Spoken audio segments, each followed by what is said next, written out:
Hello, this is Beat Amon, a representative of the Machine Empire. I have been tasked with reading out a disclaimer for the audio program you're about to listen to. I'm not entirely sure why, frankly. I don't know what this has to do with anything we're doing, but whatever. I've been tasked to do it, and so I shall. Warning.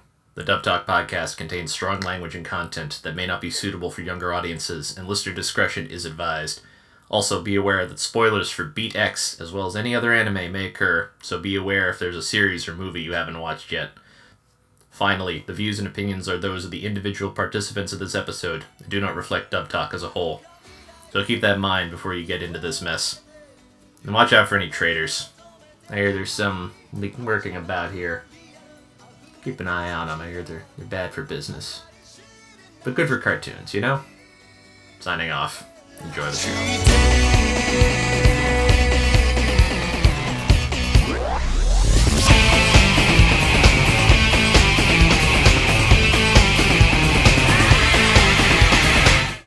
Hello everyone and welcome to a very special episode of Dub Talk where we cover the latest and greatest in anime. I'm your guardian of the South, Jamal, and with me tonight we have our guardian to the West, Roots. Beady. And our guardian to the East, Amon. Hi kids, are you ready to talk about some robots? Because do we have a show for you? Yes, unfortunately due to circumstances, our guardian to the North, Lilac, was unable to make it to the podcast, so this one's for you, Lilac. Now, you're probably wondering, what makes this episode of Dub Talk very special? Well, I'll get to that in a second, but picture this, if you will. The year is 1996. Snowflakes refer to the crystalline structure of snow. TV, but was... Sorry, that took a second. TV was a much simpler thing. And, fictionally, the world was being invaded by the Machine Empire. In the West, it was on Power Rangers Zeo. But in the East, however, it referred to a very unusual TV anime called Beat X. Now, you're probably wondering yourself, what is Beat X anyway? Well, here's a synopsis for you. Kotaro Takumi has invented a new kind of machine which can be directed by little more than human imagination and will. In the shadows, the Machine Empire secretly harnessed this technology to create a powerful new form of automaton. Deadly free-thinking weapons called beats. After years of absence, Kotaro's joyous reunion with his brother Teppei is cut short when the two brothers are attacked. Kotaro is kidnapped, and Teppei gives chase, only to find himself cornered when a miracle appears. His spilled blood awakens the legendary Beat X.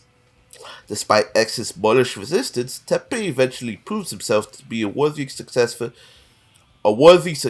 of X's might, and together they embark on a crusade against the Machine Empire to rescue Kotaro. But the conflict soon escalates when they discover the true reason for his capture, and the fate of the planet now hinges on their success. So yeah, this is a pretty interesting show. For context, the author of Beat X, Masami Kurumada, also wrote Saint Seiya. And as far as I can tell right now, this is probably the oldest anime we've ever covered to date. Not counting Sailor Moon on the movie, that's a different story. But, it's kind of pretty unique in the storyline. Yeah, it does take some elements from Saint Seiya, but I think that's where it about stops. What do you guys think? I have a confession to make. I have not watched a single second of Saint Seiya in my life. I also have a confession. I watched part of it when it was on Toonami's Knights of the Zodiac, but I only got as far as the opening. I mean, come on. It's Bowling for Soup covering an 80s classic. Yeah, but then I hear that 80s classic again during Grand Theft Auto Vice City commercial, so... True. So, yeah. And yeah, I also remember the old Deke Knights of the Zodiac dub with the Bowling for Soup opening. Actually, Yes. were they the ones who did the English opening for Rave Master as well? I can't remember. I want to say that's right. I honestly couldn't tell you. I never really watched much of Wraith Master, not even when it was on the Fox box. But yeah, as you couldn't tell, this is a 90s. This is basically a 90s style anime reimagined in 2017, 2018. There is another interesting fact about this dub, though. Yes, and we will get to that shortly. Okay. This is pretty much a review of the show itself, and as such, there will be no predictions. However, this is also a large ensemble cast brought to you by our friends at Soundcated Studios. And this is probably the largest undertaking I've ever undergone, at least until the next time we do this. We will be covering a total of 39 characters, if you could believe it. And as such, there will be no previous roles mentioned. But as always, let's get started with our ADR directors and scriptwriters. For our main ADR directors, we have two. We have Jeremy Inman and Jimmy David Taylor. For our assistant ADR directors, we have Marissa Lenti and Amelie Connors. And our scriptwriters are, believe it or not, Jeremy Inman, Jimmy Taylor is the lead, and Eric Vale. Jeremy Inman, you've known him for other works such as Desert Punk, Golden Kamuy, Real Life, and Beat X. No, I did not study. There's a very good reason for that. Jimmy David Taylor, no other directing credits, but he has one writing credit for Beat X Neo. Marissa Lenti is also assistant directed on Blooming to You, Nabaka, This Boy's a Professional Wizard, and Beat X Neo. Amelie Connors is also directed on other properties such as Hells, Real Rainbow Gate, Galaxy Express 999, and the upcoming movie City Hunter Shinjuku Private Eyes. Jeremy Inman is a scriptwriter, has also done works on a couple episodes of Blast Rider, episode of Court Princess, and one episode of Initial D 4th Stage. And Eric Vale has written such shows as Baki the Grappler, Spiral, and 4 episodes of Yu Yu Hakusho. Now, before we get into today's discussion, a couple things to note. I know there is one other name on A&N listed, however, we are going by the credits listed on the 2018 dub. Also, this episode is a requestee from Marissa Lenti, who's also our project lead, so thank you very much, Marissa. Thanks, Marissa. Thank you. So let's decide a pecking order for today. I know I'm going to go last, since I have a little bit of the most notes here and there. Would you two like to decide amongst yourselves? Or? I could do either. I'll go first then. Okay, then. So, take it away, Albert. I don't quite remember which episode it was, but I think somewhere on the first disc, I was watching this, and I suddenly had a really strong flashback to staying up late and watching OG Late Night Toonami when they show, like, Ronin Warriors and stuff. And given what this is, I cannot think of any higher praise than to say how much this dub captures that 90s anime dub feel. I had so much fun watching this. As just sort of an exercise in kind of pastiche, this thing is amazing. You could, if I didn't know any better, and I was worse at picking out voice actor voices, you could easily present this, and it's like, oh yeah, this is recorded in like 98. Only broadcast on a few cable channels, wasn't very well known at the time. Like, you could, I would completely buy it. This thing sounds absolutely amazing. The direction and writing on it is great. I think they capture the feel of the show really well. I think they capture the 90s-ness of it really well. Oh, yeah. And particularly given that, as I'm sure you'll get into, this has had a complicated history as far as being dubbed goes.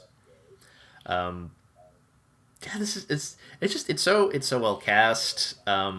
It's so fun and punchy. And I just appreciate the fact that they clearly went for this. Like, no, this is this anime is very much of a specific time period. Let's try and capture that spirit even in the localization and the dubbing. And I just appreciate that just in terms of, like, you don't see that a lot of the time. Usually when older stuff gets dubbed, they dub it. And no slight against that. I think that's a perfectly fine thing to do. But it's so fun to hear an exercise like this where it's like, no, what if this actually did get localized in, like, the late 90s? Like, what if it had come over at the time? Yeah, this is... I'm just really impressed by this. It is so great. Yeah. Okay. Going off of what Amon has just said, one other aspect of it I'd like to give praise for is on the end of the sound engineering as well. Because I'm pretty sure Sound Cadence uses, like, top-of-the-line equipment for their recording of dubs and voiceover. But the dub of Beat X sounds analog. And that, in the context of a dub being produced in 2017 for a show from, like, 1994, that is some very high praise.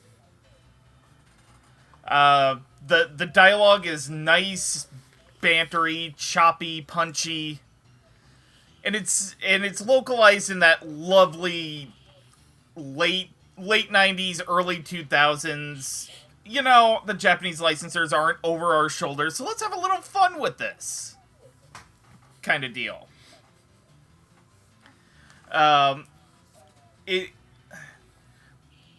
Despite the subject matter of the show, if this had aired on, like, Fox Kids in, like, 2002, 2003, I would not have been surprised.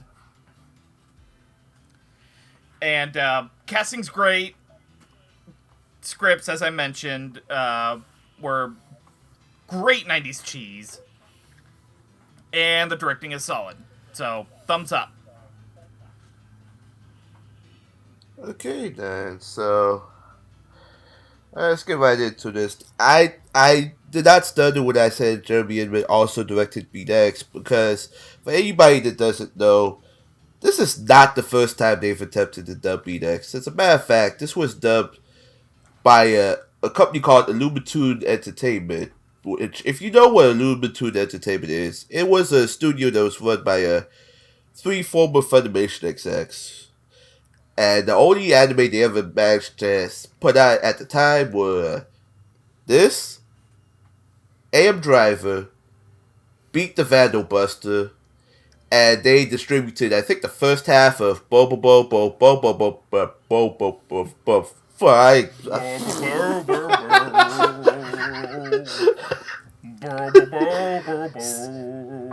Say what? Say what? But yeah, they managed to do that. And from what I understand on the commentary, Jeremy Inman has said himself that, well, I interpreted more as like they put a Bruce Faulkner version of the dub, and he said it was just kind of all wrong, and that, I don't know, like some of the beats were kind of heavily filtered, and the music was changed, and it was I guess in the way to compare this, the old Beat X was kind of like DBC, whereas the new Beat X is more akin to like the Kai version.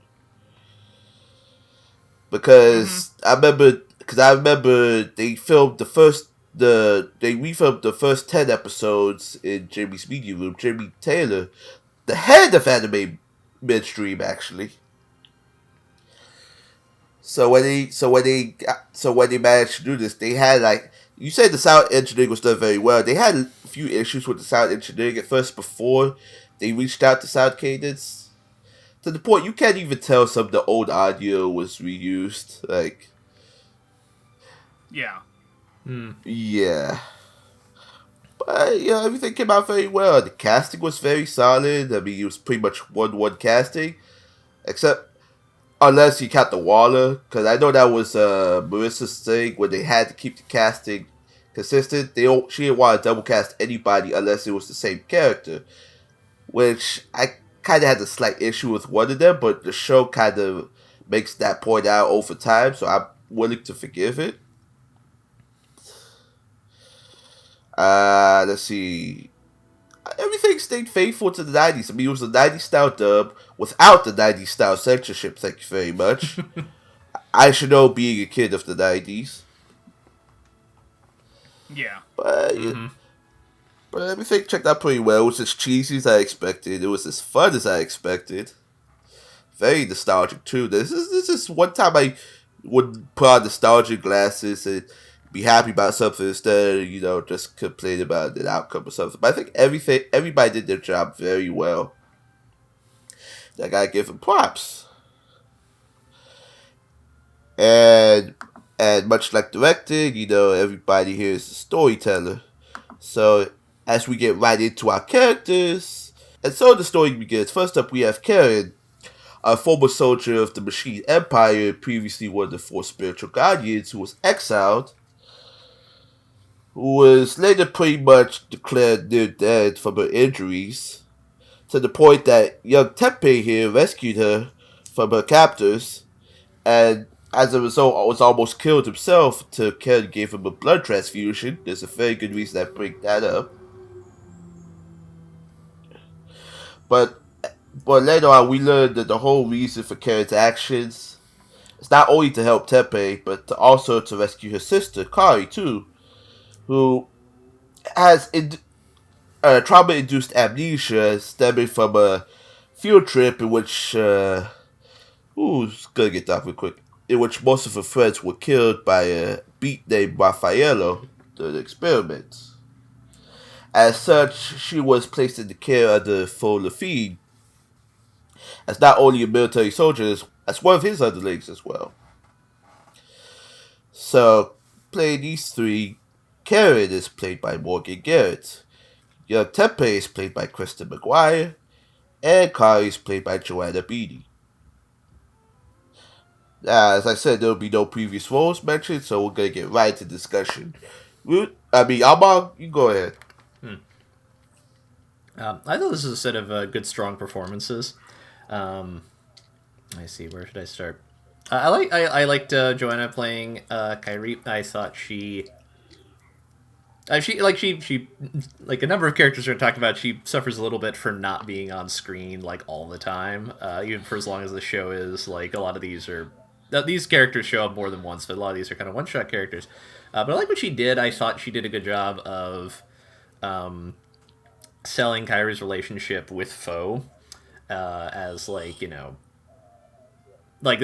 of in the sense of she's in this because she trusts Foe, not necessarily because she trusts the people that he's working for. And also, she takes care of orphans, so that's nice. I thought Joanna did a good job with this character of someone who's kind of reserved and take things very seriously, but also clearly has moral stakes in this issue. She's not here just to be evil, even if she is sort of technically working for the bad guys. And I enjoyed that. I thought it was she was not always nice to see whenever she came up on screen. Sorry, I'm having a lozenge because my throat's a little gross. I like Kristen as young Teppei, who also doesn't show up too much. But I thought she did a good performance. It was a good, young shonen, really young, I guess, shonen protagonist kind of a voice. Very peppy and excited and wanting to do good and dealing with the terrible things in the world. And I thought she especially worked well with Morgan during the scenes, during the flashbacks when you see young Teppei meeting Karen for the first time and starting to train and that kind of thing. I thought they played off each other really well. I really liked Morgan as Karen. I thought she really nailed that tough 90s anime lady style. Pretty much anytime you see her, she's always clearly someone who can go kick your ass, and does a few times. But also has a more empathetic side to her. She has kind of gotten in with this young kid, and she starts training him, and they sort of forge this bond together. That I think she sells really well, both with Kristen and with adult Teppei, who we'll talk about later. Just good solid performances. I have not gotten around to seeing the sequel OVAs, which I know were also dubbed, but I look forward to seeing those in part because I know, or at least I suspect, some of these smaller characters will show up again. It'd be nice to see them again. I think these are good, strong performances, even if they're sometimes for characters who are infrequently used. Alright, Woods? Yeah, I largely agree with Amon that this particular group, other than Karen, kind of suffers from the fact that they just don't show up a lot. Kristen McGuire's young Teppei, it's it's there to serve a very particular purpose, and I think she did a really good job with it. Basically, just as sort of the introductory to the reasoning Teppei is doing what he's doing. He's training to keep his brother safe. He does want to be, like, this valiant guardian, and I like the fact that she gave the younger version of Teppei sort of that pep, energy, and more importantly, the naivete that Karen basically has to train out of him. And one interesting side note about Kairi is that, according to the commentary track, she had to have her character renamed because in the Japanese version, it's Karine, which, you know, considering her sister's name is Karen, would have caused some confusion, so they pretty much just dropped the N, and rest is history. I liked it, even though, once again, she doesn't really get to do a lot other than just kind of show up, take care of some orphans, and then have a really tragic backstory. But I think Joanna Beatty did a pretty good job with what she was given. And like Amon, I hope she shows up a little more in Beat X Neo so that there's a little more time to spend to flesh her out. And I really like I really like the performance of Karen. I like that Morgan Garrett plays her with sort of that toughness, but also, you know, if you pay attention to the end credits, she's sitting there with a bunch of puppies. So, you know, there's a bit of a duality there that she gets really well. I do particularly like the scenes where she is training young Teppei and basically teaching him that, oh, the world is kind of harsh. Like, a little more than you think. But, you know, that sort of pep is a good thing. Like, hold on to it a little bit. But be ready to know the world doesn't quite work the way you think it works. So, I like these three performances. Thumbs up. Alright then. So, Joanna Beatty, I'm not familiar with her as much.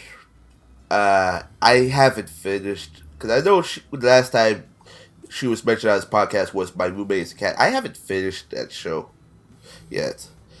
But I did like her performance as Kairi. It's funny, I was debating putting Kairi on here, and then like there were 2 episodes on the last couple of discs I watched. I was like, oh, okay, so I hate to say this, I really do, but I think pretty much Kairi and Young Teppei are kind of plot devices to serve both Karen and Teppei. Yeah. But Joanna's performance, it kind of reminded me of a cross between Rita Palenti and Skylar McIntosh with a little treat that she would have thrown in for good measure. And I thought it was pretty interesting. I really do hope we get to see more of Kairi and Beat X Neo. You know, just to see the resolve between her and Karen, because, you know, I know Karen's going to have to show up in Neo sometime, but we'll get more to that later. Kristen McGuire, you'll hear Kristen McGuire do a boy voice often, because I know she's done it 4 times already. One of them may be in an episode we might be covering, I don't know. But I have heard her do a boy voice in a Space Battleship Tiramisu. I was impressed that was even her, so getting to hear her play... I'd love to do an episode of Space Battleship Tiramisu. We might be able to work something out there, but anyway, back to what I was saying. But hearing her do a boy voice is kind of impressive, because, you know, normally when I hear Kristen McGuire in anime, I can pick her out easily. I couldn't, for the love of God, tell that was her the first time I watched this series. And for a 90s anime, it was very impressive. And sometimes I have to be real careful what I say, because anytime I talk about Kristen McGuire, it's usually open mouth and foot, even though I do mean things very well, but I have to give her pretty much my highest praise for playing a little boy voice, because I know a lot of times for most female actors it's pretty tough to do because you have to get into that lower register, but Kristen managed to play it kind of natural. It was very impressive. But getting right into Karen, Morgan Garrett's always impressive to me, no matter what. But seeing her play this kind of character was very unusual, because I know Morgan Garrett for a lot of sex pot characters, like, you know, she plays a lot of sexy characters and stuff. So when you see her play against Norm, it's kind of interesting. By the way, if you ever want to make her a day, just bring a copy of BDX for her to autograph. She will be very happy you did. Trust me on that. So seeing her play an action kind of character, it was very impressive. Because I know, like, she's played a lot, not as many characters similar to Karen, because I know the big thing, I know Megan likes her as Akira Senju, and I can see why. And Morgan is very impressive in these types of characters. And after meeting her in person, I can see why. But overall, I think all three of these ladies did a very solid job. I salute you. So now that we've started establishing the backstory for the show, we're going to get right into the areas. To which, in order for Teppei to save his older brother, he has to pass through these checkpoints, defeating the soldiers and the BDX along the way. And the first point he encounters, we have... I specifically had to ask for this character to be added into this list. No, you didn't. I wanted him to be on this list. I mean, we could not go without talking about Captain Hook. A pirate who rides an Earthworm BDX named Groupie. We have, I guess, his cohort, Gaku, who manages to defend the port while Captain Hook is gone. Who manages to pilot a giant robot made out of some junk. Impressive. And then, on the way to the next checkpoint, we encounter Dr. Zaji, former doctor with the Machine Empire, whose body was turned cybernetic, not by his own will, who's developed a shielding technology to help him survive in I think it's in Death Valley, they call it, where the gusts of the wind kind of create this harmonic sound that destroys Beat's internal systems. It's a complicated process. That's how you know you're watching a 90s anime, when they don't really simplify a lot of the things going on.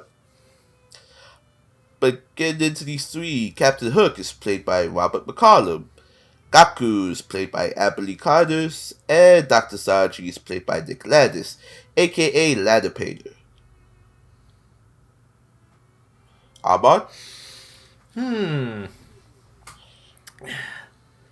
enjoyed these performances a lot. Let me see. I'm trying to use my cheat sheet here to remember who everyone is, because there's a lot of characters. Well, obviously you know which one Captain Hook is. I know Captain Hook. That's the easy one, but I want to save him for last. Let me see. Let's start with Dr. Zaji. I enjoyed his performance. Like, he was just, I thought Nick did a good kind of like weary old man who's been through a lot. Oh boy, has he been through a lot. And then some. He was very good at projecting somebody who's like smart and capable, but also just very tired with everything that's been happening. Like he's another character who's only in it for like I think one episode, maybe like one and part of another one. But I thought he left a good, strong impression. I thought he was just very like he's this capable guy who can help out, but just like too much, man. He's so tired. As a tired old man myself, I can appreciate that. I do say he was a very fun. He was like a fun little one-off character. I thought Nick just played him very well. Also, if memory serves, Nick gets some good bloopers in that you can find on the disc of the DVD. Incidentally, if you like bloopers, you should really buy the show. Just gonna say. Please. Yes, please. Just do it. So I enjoyed his performance a lot. I feel kind of the same way about Gaku, who is just a nice little side character who popped up for a little bit while they're heading out through the desert. I liked his whole bit with his little like robot suit and trying to be like a fake beat, basically, which I thought was very funny. I thought Amber Lee did a really good job of capturing that, like, yeah, but both like kind of the little kid voice, but also what I feel like is a very like kind of 90s little kid voice. It's very spunky and punchy, and it's like, hey, what are you doing? I'm trying to be a giant robot here. Why are you destroying my stuff? Just really fun and punchy. I really enjoyed it during. I just really enjoyed hearing her performance during the episodes that Gaku was in. Let's talk about the true hero of the hour, Robert McCullum as Captain Hook. Are you the sort of person who likes pirates in your giant robot anime? Well, do I have news for you? He is hamming it up so hard here. He is having so much fun. It is just like, he's a pirate captain. Let's make him a pirate captain. No. We're not going to dance around this. We know why you're here. We know what you want. And he's having so much fun. I'm not sure that's the first really good fight of the series, because there are a lot of good fights in this series, but the whole fight between Teppei and Beat and then Captain Hook and Groupie is just a delight to watch. Like, it's so big and flashy and ridiculous. And Robert McCullum is a large part of that, because he is just going full pirate the entire time. It is such a great performance. I'm so happy I watched this for a lot of reasons, but this in particular is just, yes, thank you. Thank you for going for broke when it counted. Yeah, no, I don't want to take up too much time, so you guys can say stuff about it. So, Roots, if you would like to go. Yeah, I'm gonna keep a lot of this kind of quick up until we get into like the last couple of segments. I like Nick Landis' Dr. Zaji. Like Amon said, he plays the tired, disgruntled scientist very, very well. Amber Lee Connors has a lot of spunk and pep as Gaku. Even in the scenes where he's kind of dying from being exposed to acid, which is not how that works. But it's the 90s. Yeah. They were a weird time. That was... I really liked it, and I liked that Gaku got to basically hang around for a couple of episodes and just be spunky, peppy, and overly optimistic about things. But like Amon, I'm basically here for Robert McCullum speaking Pirish. It's just that beautiful combination of ham and cheese. It's... I love that this is a dub that can get away with that, basically. Because if a Funimation director had Robert McCullum do sort of a pirate accent for, like, a character that is only vaguely piratey in an anime, they couldn't get away with that. Are you kidding me? But here, he just gets an environment to just play around, and it's great. All three of these are great. Thumbs up. Alright, so Nick Landis is Dr. Zaji. It's kind of impressive for somebody I never really heard a lot of, because as I've said in the Hells episode, I don't watch the bridge stuff, so I'm not as familiar with Team 4 Stars, so sorry.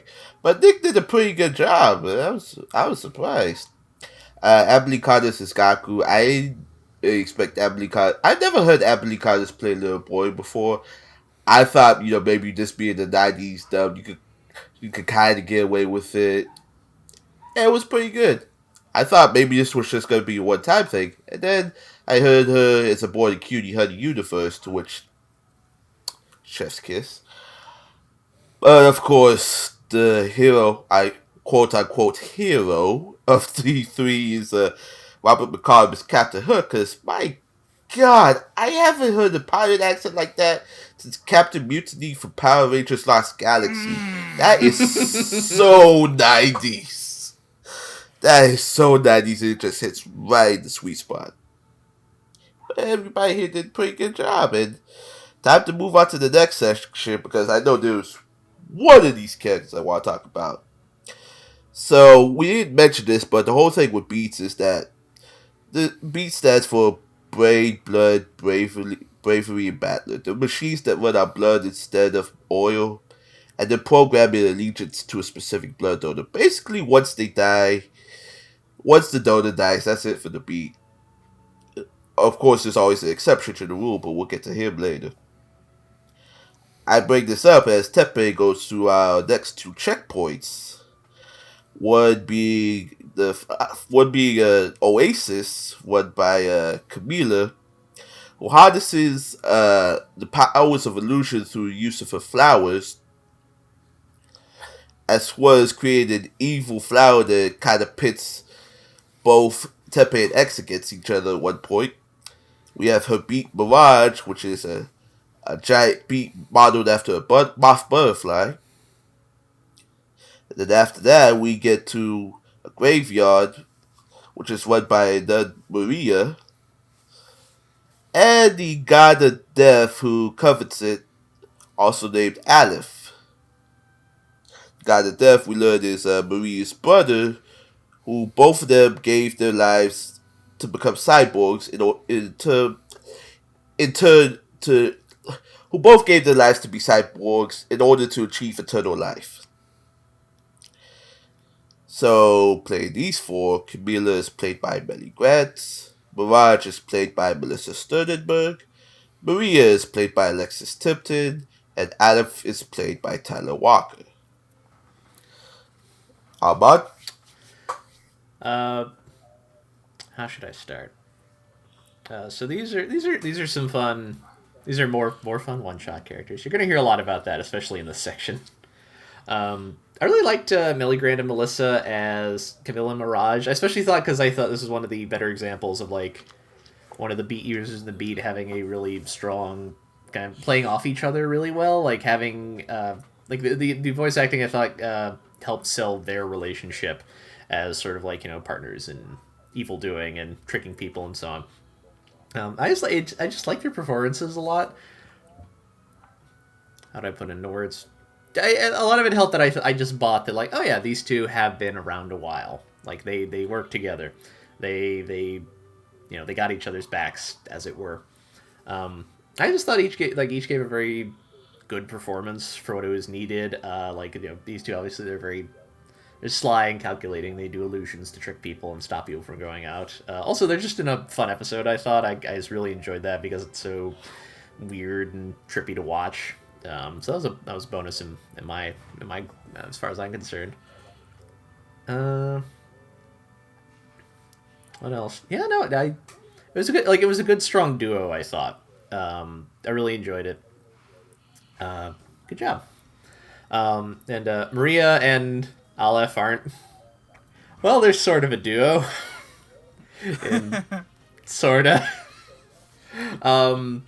They're also fun. I liked Alexis as Maria a lot. I thought Alexis did a good job of selling kind of the tragedy of Maria's situation, where, like, you know, everything was supposed to go so well, and they had such high hopes, and everything has gone so wrong, and she just tends to this endless graveyard of people she used to know, while her brother, is that it?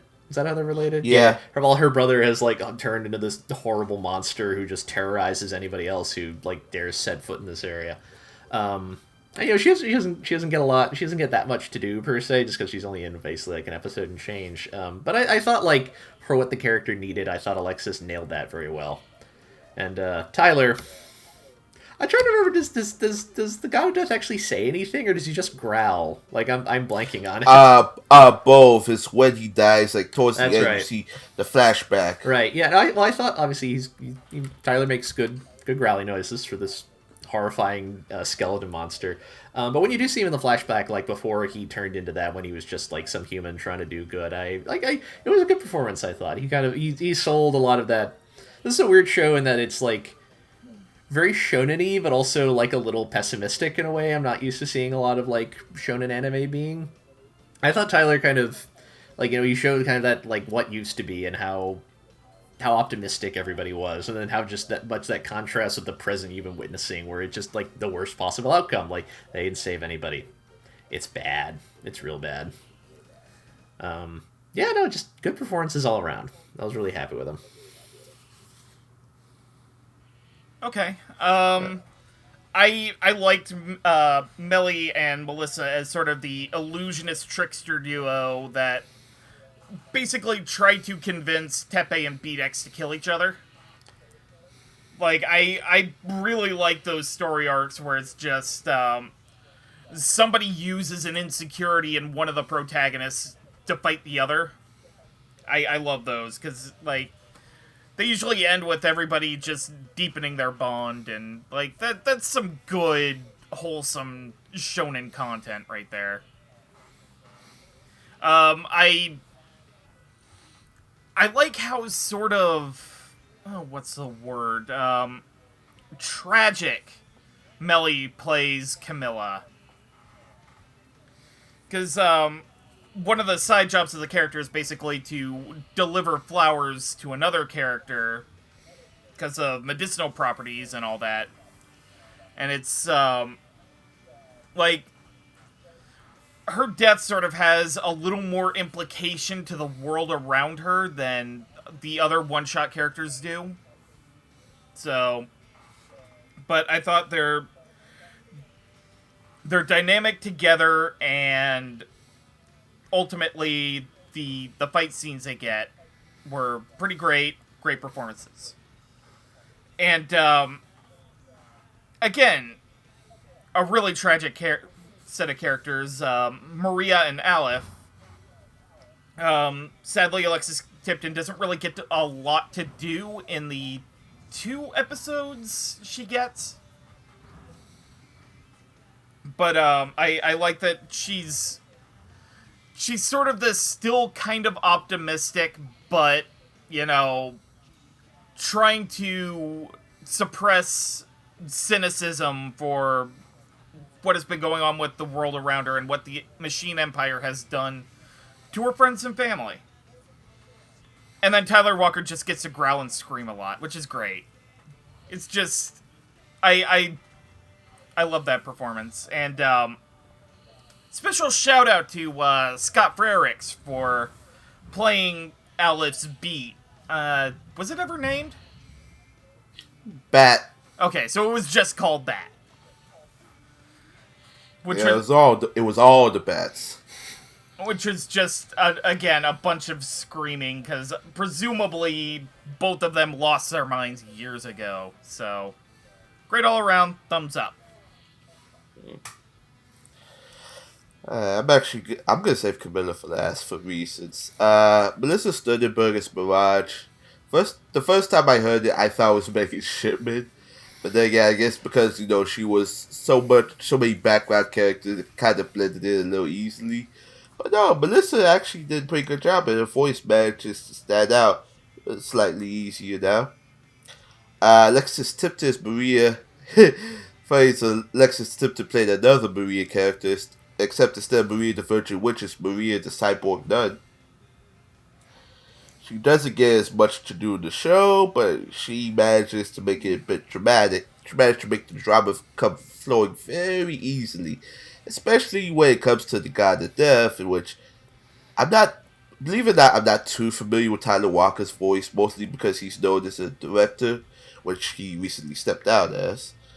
So whenever I do get to hear his voice, it's amazing how soft spoken it can be. Like, because if you ever see Tyler Walker look like a gruff kind of dude. Like, but he can pull off that voice very well, though.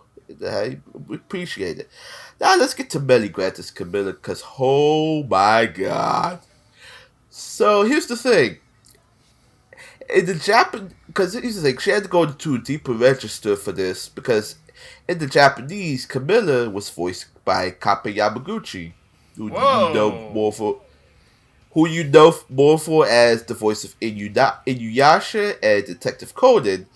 And I'll bring up Detective Conan again for another reason. Also Usopp, which is where I know him from. Yeah, so the fact that she had to go to a deeper register for that was very impressive, to the point I literally thought Camilla was a guy. Like, the first time I heard it, I was like,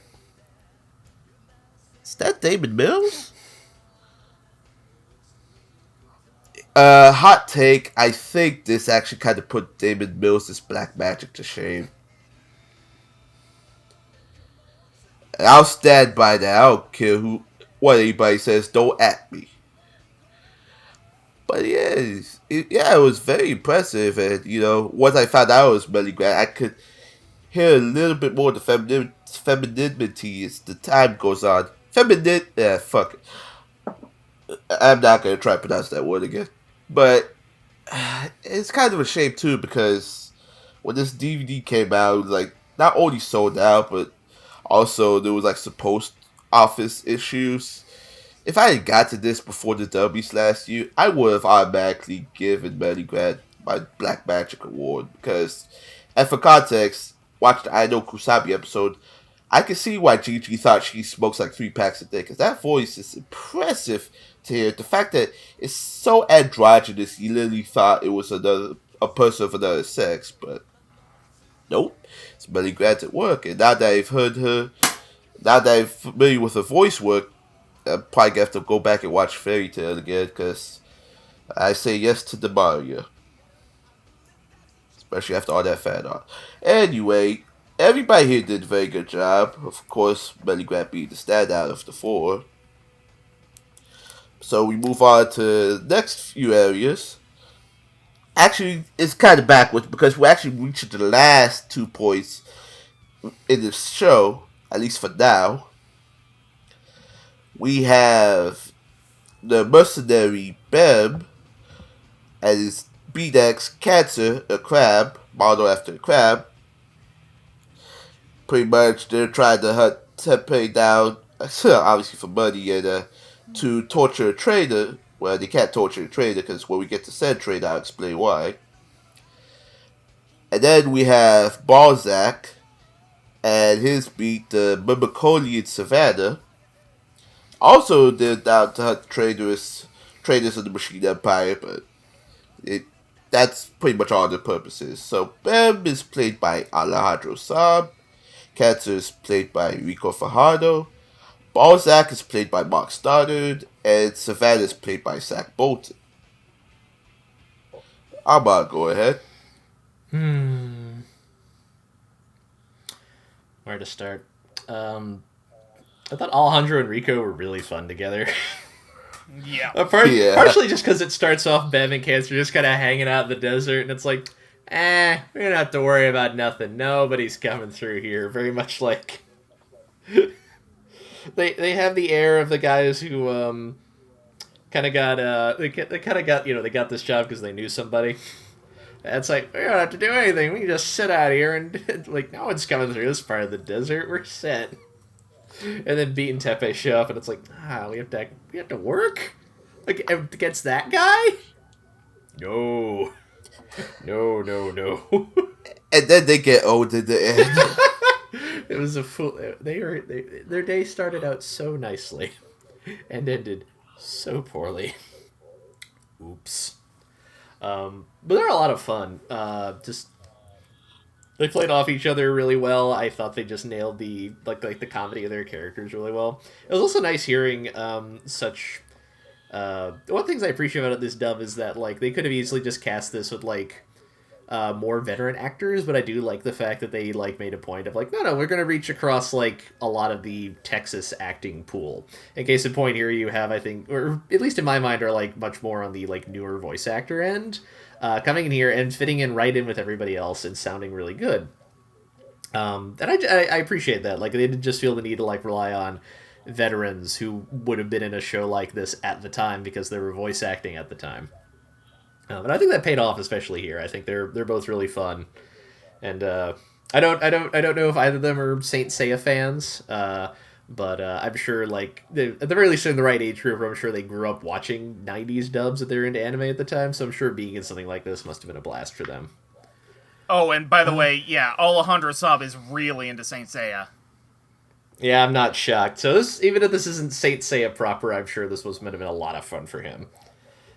Since, as far as I know, at least, like, it's from the same creator, you're getting a similar flavor of high-octane action. Yeah, no, just a lot of good fun performances. I enjoyed Mark and Zach as Balzac and Savannah as well. Just good fun fight scenes. Just good fun action and stuff.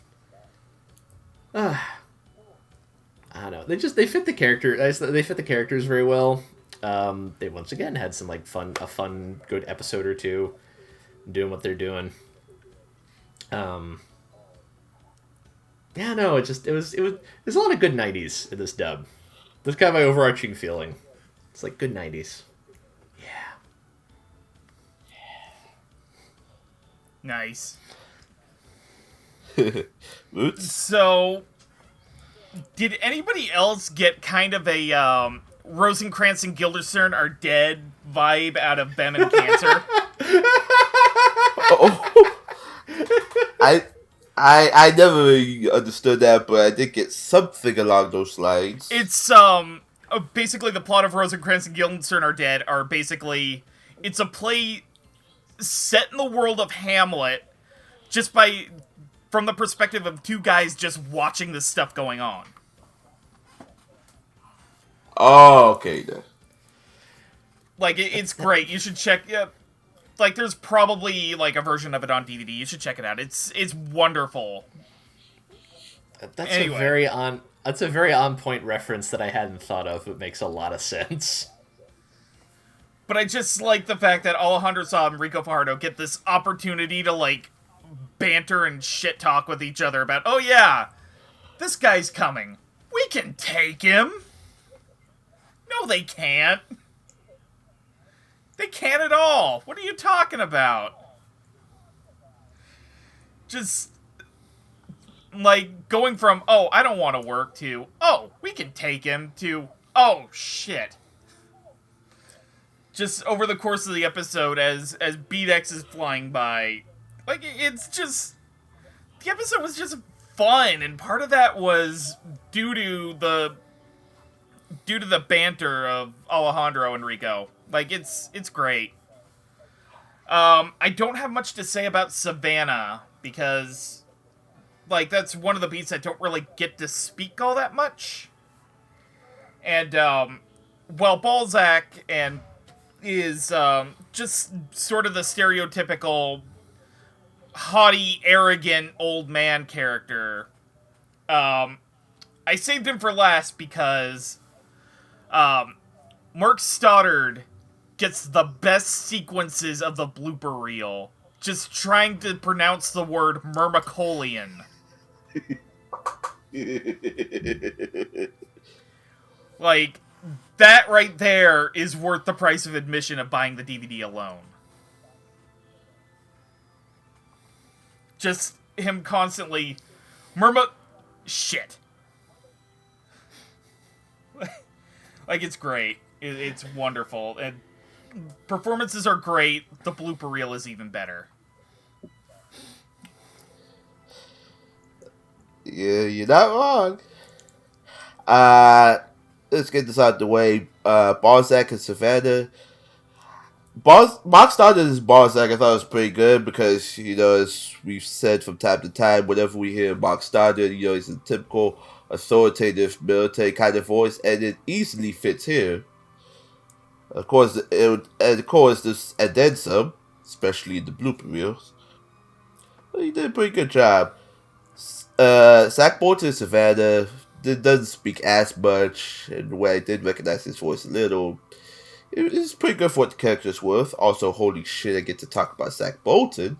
Hey! Rico Fajardo as Cancer is probably one of the most happiest things in this section to ever come out, because, you know, it's just goofy Rico being goofy, have a little fun with it, you know, because, of course, Yeah, he didn't make it in the end. Alejandro Saab is Beb. I'm sorry, Roots, it's not Game Kunda, but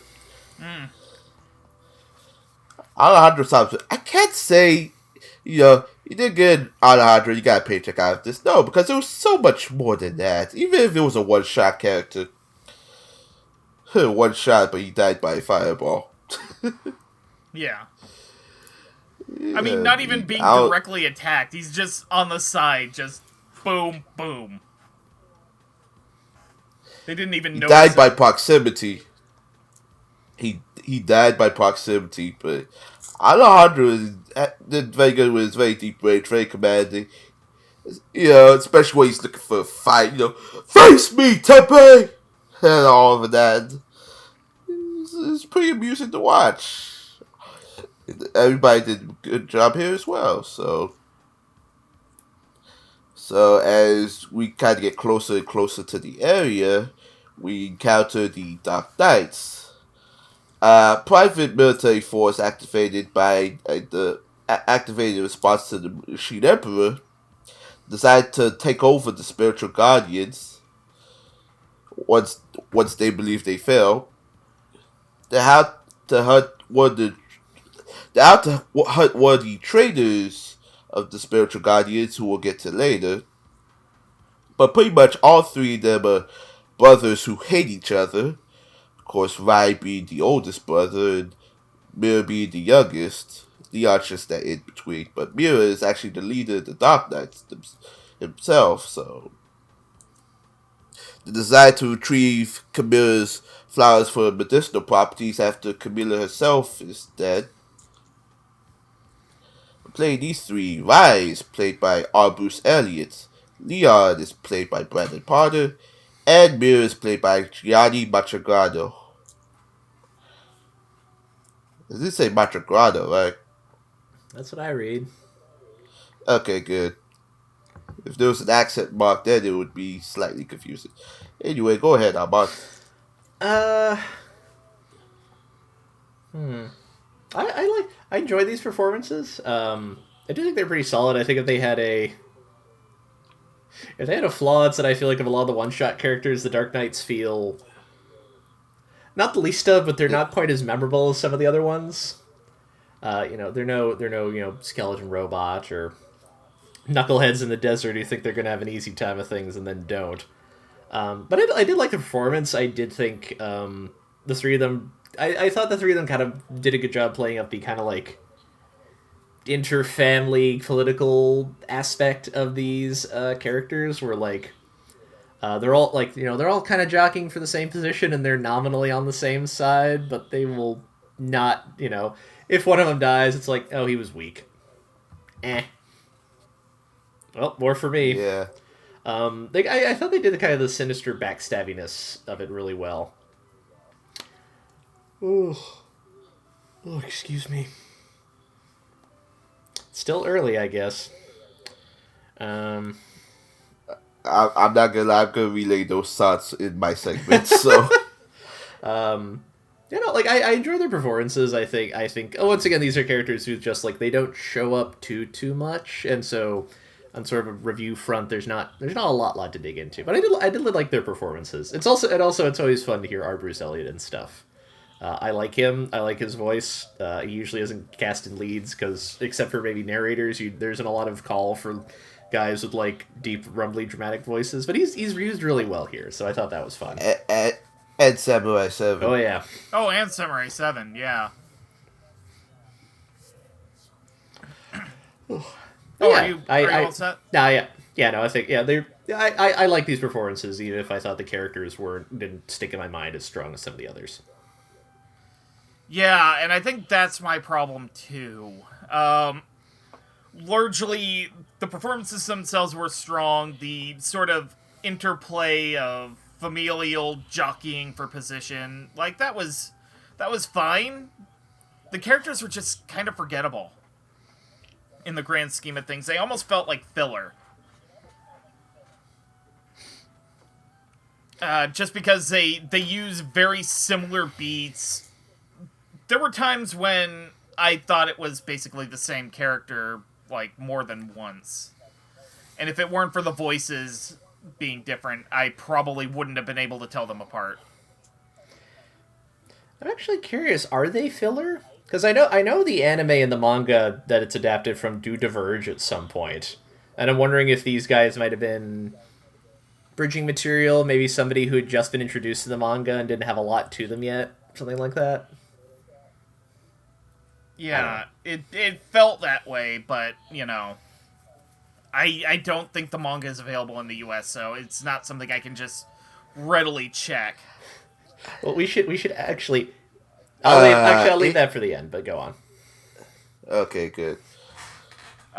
Anyway, like, it was fine. They had good fight moments in between one another and against Teppei and X, but otherwise, like, it was, as a review, like Amon said, this is just kind of a weird interlude segment that just, they didn't get to do a lot, and yeah.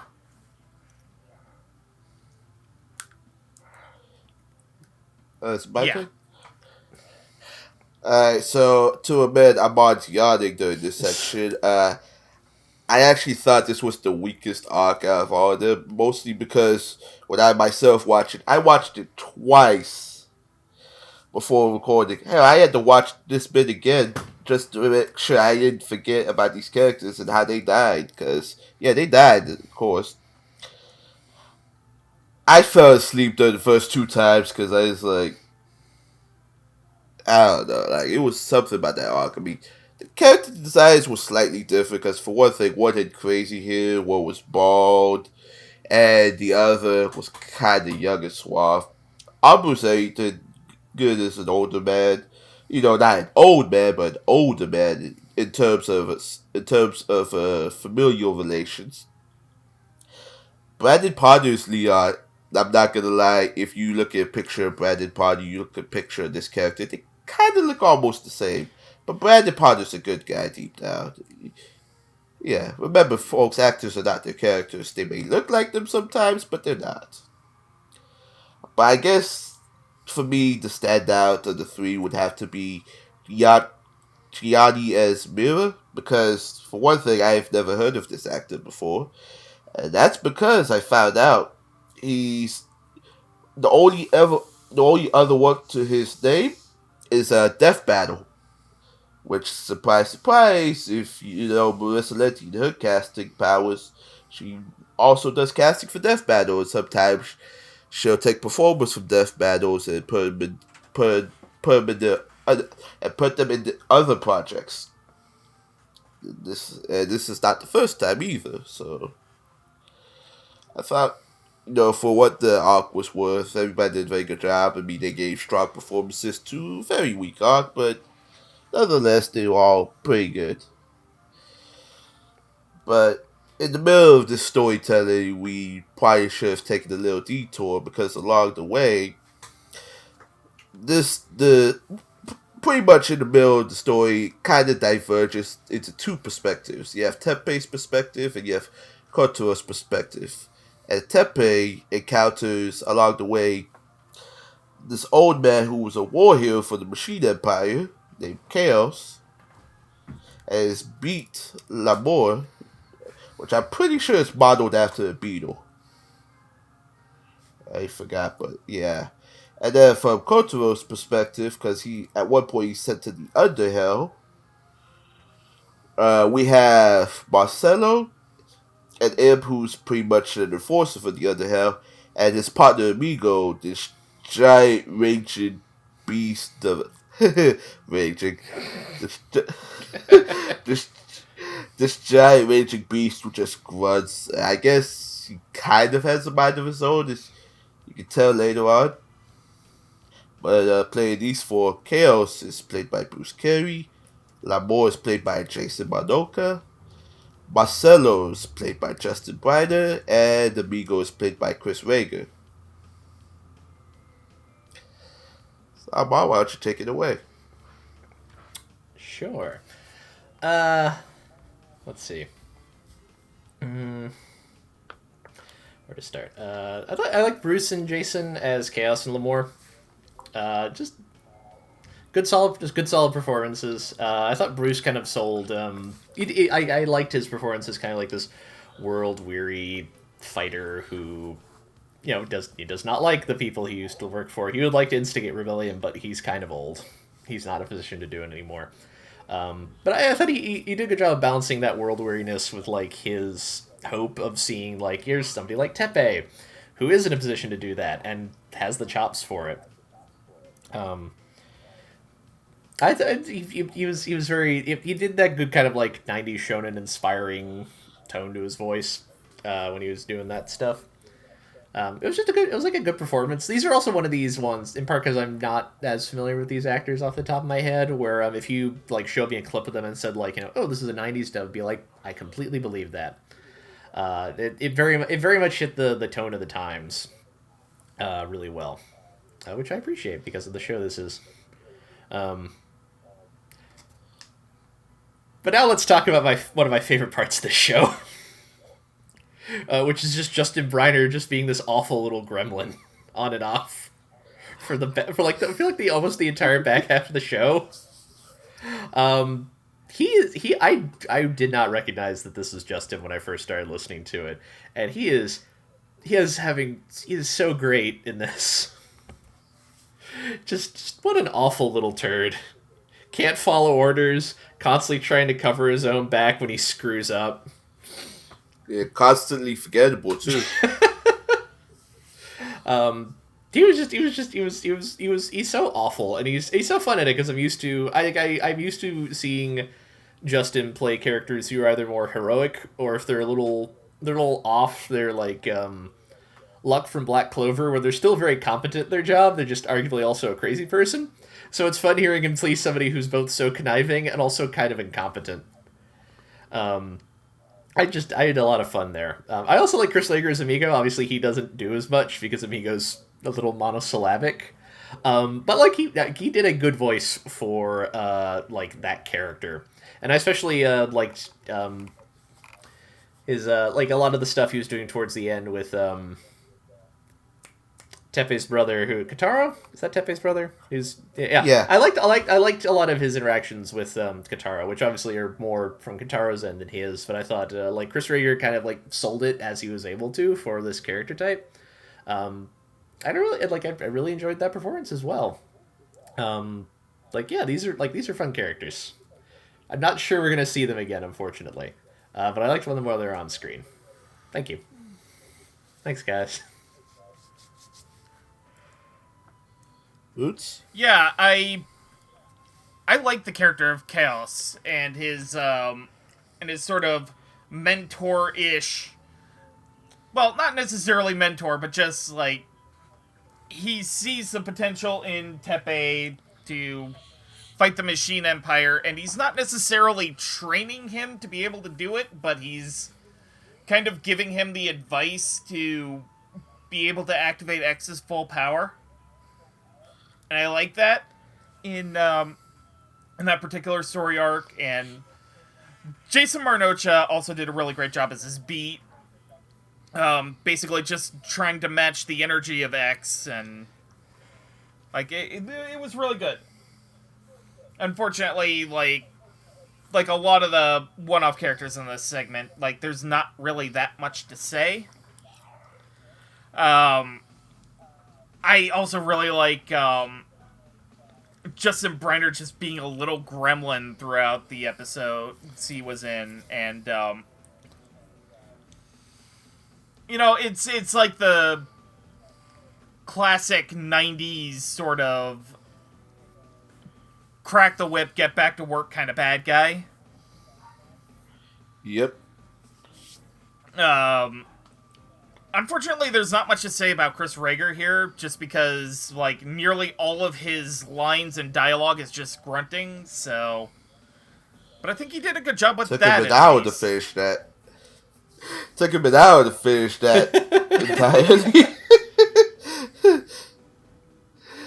So, yeah, getting right into it, Bruce Carey's Chaos.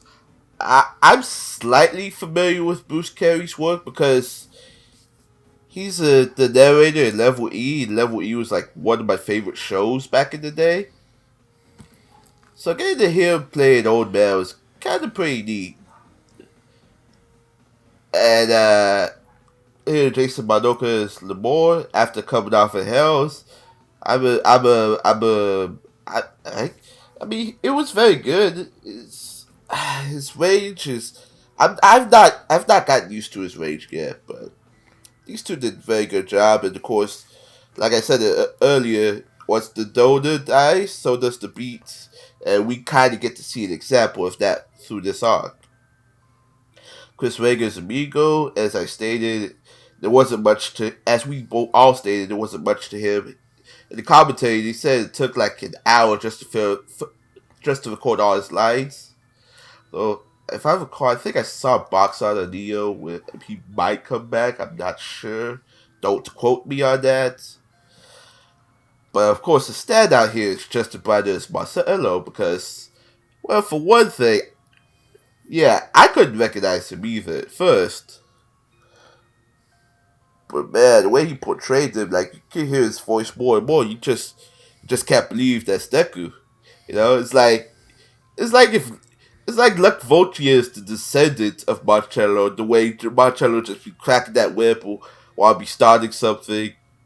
Plus, that whip kind of hurts. It's shocking, you know. But you know, everybody did a very good job here. I really hope we get to see more of Marcelo and Amigo in Neo. Yeah, we're not gonna see the other two ever again. So, all right. So now we're back on track, and we've gotten close to the area. But unfortunately, there's a force field guard again. And that force field will destroy anything and everything it touches, right down to the millimeter. Like even if an ant touches that shield, it will destroy it. And that shield is controlled by a Juggler, clown-like server of the Machine Empire, the Machine Emperor in this case. And, man, I think there was some interesting backstory on him we found out one day. Yeah, you remember, Abba. And we also, in part of that, we also have believe it or not, one of the 7 demon generals. How many specialty groups are there? You got the 7 demon generals, but only one of them is covered in the show. That is Muslim, and his beat the Hydra Lelania, who protect the area from intruders. Of course, in Muslim's case, he has an extra power too. He commands a cyber whip by his left hand. Thank God it's not his right hand. His cyber whip also shares the same power as Lelania, in that once it is destroyed, it has the power of regeneration. If you know the story of the Hydra, when you cut off the beast's head, it grows back instantly. It's pretty much something along those lines. It can also spew out a poisonous breath that turns anything it touches into sand. So, Muslim is played by Curtis Arnott, aka, I think it's Takahata 101? I think so. Yeah, Takahata 101. Lelania is played by Alex Moore. Cyberwhip is also played by Alex Moore. And Juggler is played by Mike McFarland. Alright, Ahmad? Clowns. God damn it. You know what? I was surprised. I was not expecting evil clowns in my robot fighting show, but here we are. Oh well. No, Mike was a lot of fun as this. This is another character that is basically a license for the actor to just get really silly. And I liked Mike a lot because, like, if you're going to play an evil clown in a robot show, why should you take it too seriously, you know? Yeah, I'd almost forgotten this character existed, actually. I thought I'd imagine that, but no, there's a clown. Mike is a lot of fun as him. I enjoyed his performance a lot. And I really enjoyed Curtis and Alex as Melisma and Blanya and Cyberwhip respectively. They were just both really delightfully extra. They were a lot. They're not the most over the top characters in the show, obviously, because there's a lot of competition. But they were very enjoyably like big and excessive while they're on screen, and they were just they're a delight to watch. Just good fun one shot characters. They very much fit the mold of a lot of the good one shot characters. They're big, they're memorable, and even if they don't stick around for a long time, you're not going to forget them anytime soon. I was very happy with it. Roots? Yeah, largely going to agree with Amon on Juggler.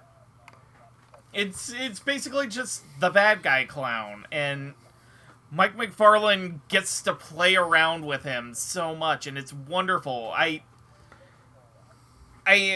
don't remember though. Did Juggler actually have like a moving mouth, or was it a mask? At the very least, from what I can tell, it's a mask, because I know his mouth didn't move out, but I don't know if that was like actually his face or anything. Okay.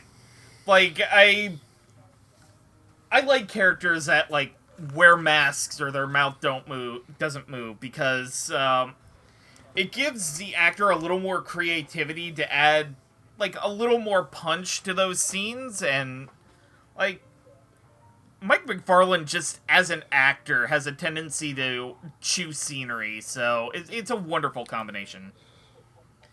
Unfortunately, like, I don't remember enough of Mislam and Lelena to like accurately, this was great. This is terrible. It's one of those enemy beats that just shows up for like an episode or two and just acts as a brick wall for Teppei. I do like that the Team 4-star people were brought in for various smaller roles in the show.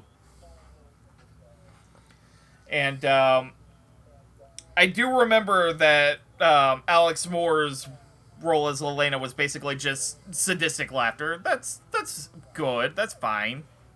So yeah, I like the performances even if the characters themselves weren't particularly memorable.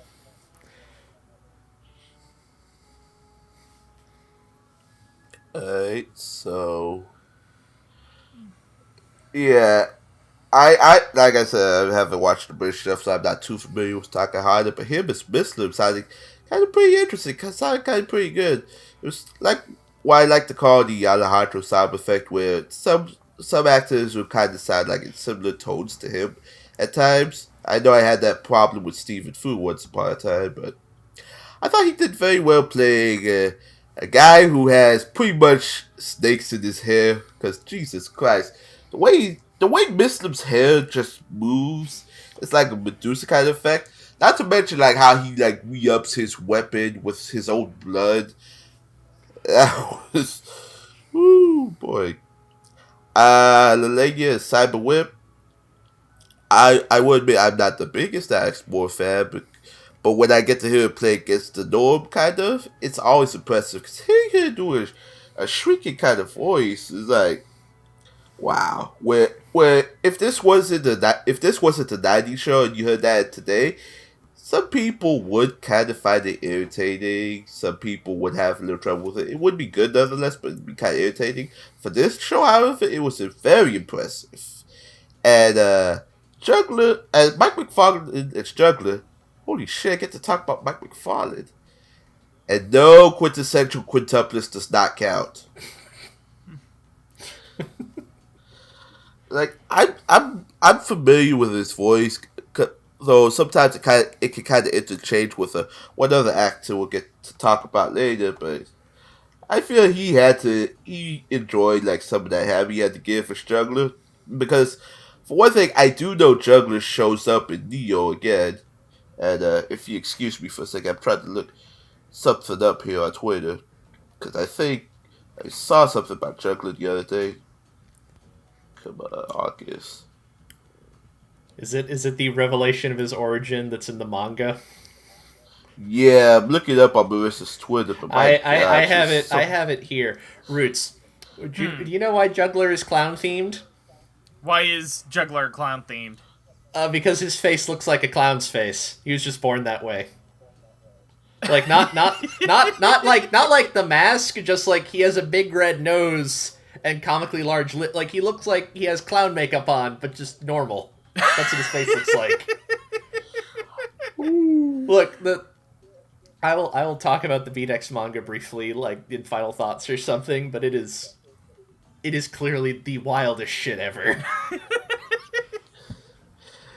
Yeah, if only Tokyo Pop didn't get the manga, but hey. But yeah, I think everybody did a pretty good job here. And I think we're ready to get to the bigger sections now. Starting with our spiritual guardians of the earth. There are 4 of them, however. Technically, one group we will talk about last for obvious reasons. So for our spiritual guardians, we have Spiritual Guardian of the East, Rod, voiced by Ian Sinclair. And his beat Rhino, the Dragon, voiced by Marcus D. Stimmick. To the north, we have Spiritual Guardian Hokuto, voiced by Christopher Bevins. And his beat Max the Turtle, voiced by Clarine Harp. And to the south, we have Fo Lafine, voiced by J. Michael Tatum. And his beat Shatam the Phoenix, voiced by Tia Ballard. So, Alba, go ahead. Oh boy, where to start? I'm gonna start with Hakuto and Max because I enjoyed them, but I have relatively less to say about them. They're both great. I enjoyed Christopher Evans' Hakuto a lot. He plays the kind of like cool, calm, but still kind of a mad scientist guy really, really well. He's just I tend to associate Bevins with more slightly out there characters for whatever reason, but he is good at playing kind of more not quite authority figures, but kind of like the people who know what's going on. And I thought this came out really well in this performance. I thought Clarine did a really good. Enjoyed his Max, so I don't think spoke too often, if memory serves. He's mostly just a big turtle that flies around and sometimes is under the ground. But I thought they were both like really good, strong performances for the characters. Who next? Like in turn, I really enjoyed Tatum and Tia Ballard as Fo and Jatem. Mostly because I think this is a perfect role for Tatum. Like Tatum excels at playing like morally nebulous fops and pretty people. Like there's a reason for a lot of people like Sebastian from Black Butler is like the Tatum role for them. Like he's good at like, and this isn't like Sebastian per se. But he's very good at having that sort of like, I am very cultured and suave and maybe not evil, but I don't work for good people and I am going to kick your ass. And please stop hanging around my war orphans, please. They have enough problems to begin with. He's just a lot of fun as that. And I really enjoy his and Tia's performance together. I think Fo and Jatem, as far as like kind of beat person, I think like their relationship is one of the more interesting ones. Like I think they just play off each other really, really well. Like you can really get the sense of camaraderie between these two. You can tell like they are important to each other. Really in a way I think like in terms of show is only really outmatched by like Teppei and X because like they're the main characters obviously. They just like they're just really fun to be around, and I'm looking very forward to seeing them again in Beat X Neo when I get around to watching that, because I know they're going to go kick some ass, if all indications. But let's talk about the standout of this section, which is Ian Sinclair making Bruce Lee noises. A lot of Bruce Lee noises. Has anyone had as much fun in a booth as Ian Sinclair? In the commentary, they joke about this. It's like shows like, hey, did you know Ron is Chinese? I bet you didn't know Ron was Chinese. So you really know he's Chinese. We're gonna give him this stereotypical Chinese outfit, and he's gonna yell like he's Bruce Lee a lot. And Ian has so much fun with this. And it's a good performance outside of that. I think Ron's shtick is very much, he's like, the serious warrior who has morals and principles. Like, he's the guy who, like, when he kind of realizes, like, what exactly the Machine Pyre is up to, it's like, I don't want any part in this. This is bad. You're bad. I'm leaving. Good day. It's a good, strong performance, but he is having so much fun yelling all the time. And I love it when anytime Mark Systemic is in anything. Hi, Mark. I'm glad you were cast in this. He's also a lot of fun. Like, these are just two fun pairs of characters because they're very stern characters who do very silly things, and I am always a sucker for that. I don't know if I'd say it's my favorite performance in the show, just because this is a very even quality show. I don't know what I would pick as a standout performance, unless I really, really had to. But he is always a blast. I'm so happy he got cast in this. I'm so happy this dub got delayed long enough that Ian Sinclair could enter the industry so he could get cast in this. It's great. I don't think he was working when this was originally being dubbed. Either way, I'm really happy by this decision. He is so fun here. It's so good. Okay. I guess I'll start with Ron and Raito. I do really enjoy the sort of the Bruce Lee noises he makes when he fights, and I just love how Ian Sinclair plays him so stoically, and like, he's the one with actual visible principles from the very beginning, from the first time you meet him. They may not be the right principles at first, but they're there. And like Amon said, Marcus D. Stimmick in, like, anything is a good thing. Cast Marcus Stimmick more. I really like Clarion Harp playing a giant underground turtle that can fly sometimes. Like, that is a thing that I hope she puts on her resume. Actor. Underground turtle that flies sometimes. Really not much to say about Beatmax, though, because all Clarion Harp really does as the character is basically, like, gives status reports on things and, like, talk matter-of-factly, which, it was fine. It was good. Christopher Bevins as sort of the haughty, arrogant scientist in the Hohoing Kyoing way, but competent. It's great. I loved it. I loved how he basically toyed with Teppei like a puppet on a string. It's wonderful. And Tatum basically playing the most Tatum role to ever Tatum in the history of Tatum. Yeah. Like, this is... I saw the character design in the previews, and I hadn't read up on the cast list as I was watching through this for the episode. And I'm like, yep, that's a Tatum character. But he plays it with such charisma and a little bit of a foppishness, but not really... It's not overpowering. Which I really like. And Tia Ballard as a giant red bird that screams and...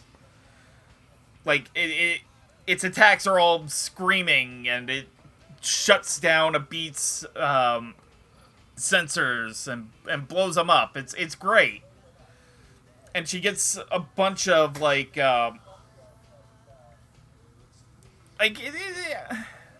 it's hard to describe. It's she gets to talk like a shonen,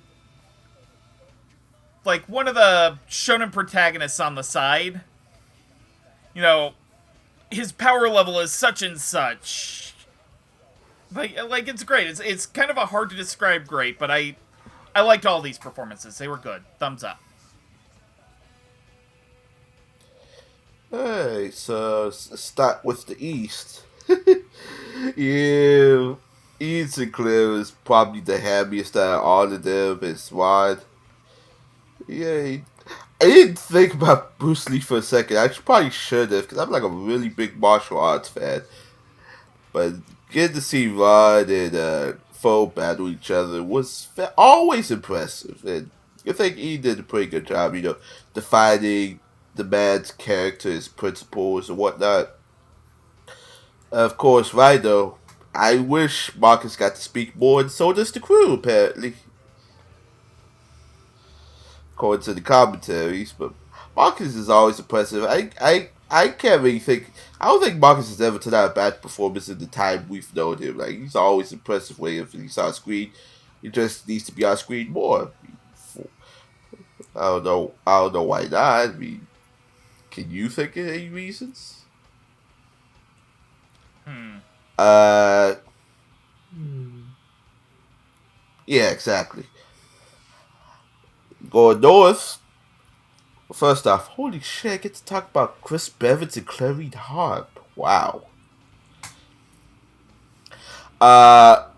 Chris Bevins is Hokuto. I can always pick out Chris Bevins easily in an anime. To the point I even had to argue with Andrew one time about dumbbells, but that's a different story. So I know there have been sometimes where he has a similar nasality to Mike McFarlane, so I can understand like how the two can be confusing at points. But Chris Bevins I can always pick out for lineup, and he did a very good job as playing Hokuto, the Master Doctor.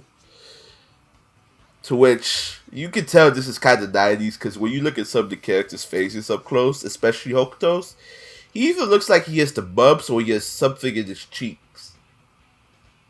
You know? When as soon as they're talking. Hey, it is what it is. And Clarice Harp is Max. Clarice Harp is a deeper voice. I'm pretty familiar with her range, even if there isn't as much. Because, and I brought this up earlier with a Detective Conan, because one of the things about Marissa's casting is that she for this dub in particular, she wanted to get some actors that were like mostly specific to the 90s. But the closest thing I can think of to Clarice Harp in the 90s, closest thing is Burst Angel, where she played Sei. And Sei was kind of studious, kind of observant, but of course she was on the wrong side of the law. Kind of like Max with the Machine Empire. Yeah, they're both very, very analytic, very studious, and Clary did a great job portraying that. But of course, the standout here is Forge Tatum, because J. Michael Tatum, Tatum Gold Tatum.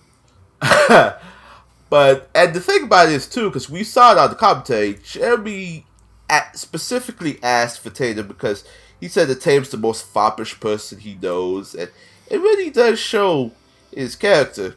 Of course, for be turning traitor after defying the Machine Empire. Yes, this is the traitor I'm talking about, ladies and gentlemen. I would admit, one of my favorite lines in this show kind of came from him, because it demonstrates how much of a 90s bad guy he is. When he meets Teppei and he hands him the flask of water, he says, "Now drink up and die.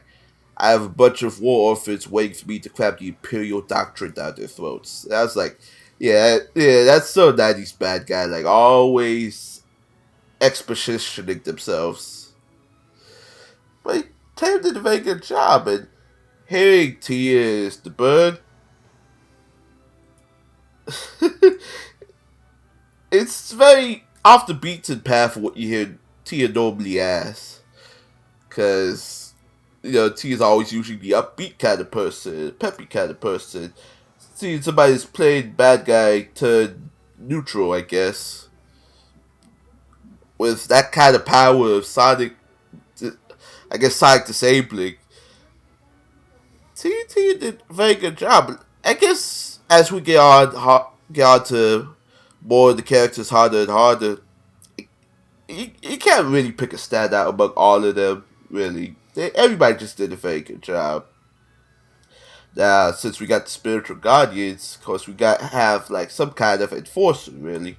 we have an enforcer for the Machine Empire, Metalface, and his BDX Madonna,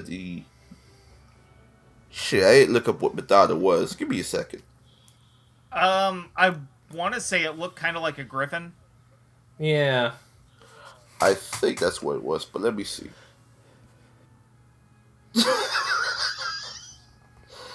It's beat Madonna the Triceratops, according to TV tropes. Is it? Is it, though? I'm not surprised, but wow. Look, yeah, this is a 90s show. Looking back on it, it does look like a Triceratops if you ever see Power Rangers. Yeah, no, you're not. Man, 5-year-old me would have loved this show. Just absolutely adored it. No wonder I like this so much. Yeah, so pretty much Metalface, his efforts to prove his loyalty to the Machine Empire, his body is mostly cybernetic. And apparently he was a part of Karen's exile, in which she battled for defeat, and he kind of let her escape. Not before being near death, though. And Metalface, witnessing this attack, decided to punish foe by having him demoted. Not only did he get foe demoted, but he pretty much vows to kill his enemies, whoever they may be, especially Teppei, who he almost killed in his search for Karen, to the point he realized he ended up encountering him again in 5 years. Whereas once upon battling him in the junkyard, he causes his injuries to the point Teppei's blood accidentally revives X. Playing these two, we have, for Metalface, we have Tyson Reinhardt. And for Madonna, we have Rachel Rigg, aka Rachel Robinson. So, I'm gonna go on ahead. Rarely do you get to talk about show where a character named Metalface pals around with a robotic Triceratops. But I'm glad we get to. I want to make it, his name is Metalface. Your argument is invalid. Let's make that a meme, guys. But I like Tyson as Metalface a lot. He's a really good like 90s action villain. He's super ambitious. He's really petty. He's very much into it for himself, and he ends up causing a lot of his own problems because he's not stupid, but he's not as smart as he thinks he is. I thought Tyson was just excellent. Like he's definitely one of those characters that like brought me back to watching stuff like Power Rangers and Ronin Warriors when I was a kid. Just really on point. Just a really strong performance for this kind of character. What else? Rachel Rigg was also I liked her as Madonna. Trying to be more salient. I'm having trouble remembering stuff Madonna did, unfortunately, because I got getting distracted by the robot guy with a faceplate glued to his face. But I did like her performance. I thought she did another good job as one of these beats. Kicking around, playing off Tyson very well. They're just good antagonists. They're alive at the end of the series, right? I didn't imagine that. Yeah, no, I definitely hope they come back. I hope they play a significant role in Neo because they're fun antagonists to have around. They're a hoot. I like them. Yeah, so like Amon said, we get to talk about a character named Metalface today who rides on a robotic Triceratops. The 90s. It was a time. Yep. I'm sorry. I was just agreeing with you. Okay. I love Tyson Reinhardt's performance is basically could be summed up as a brick wall.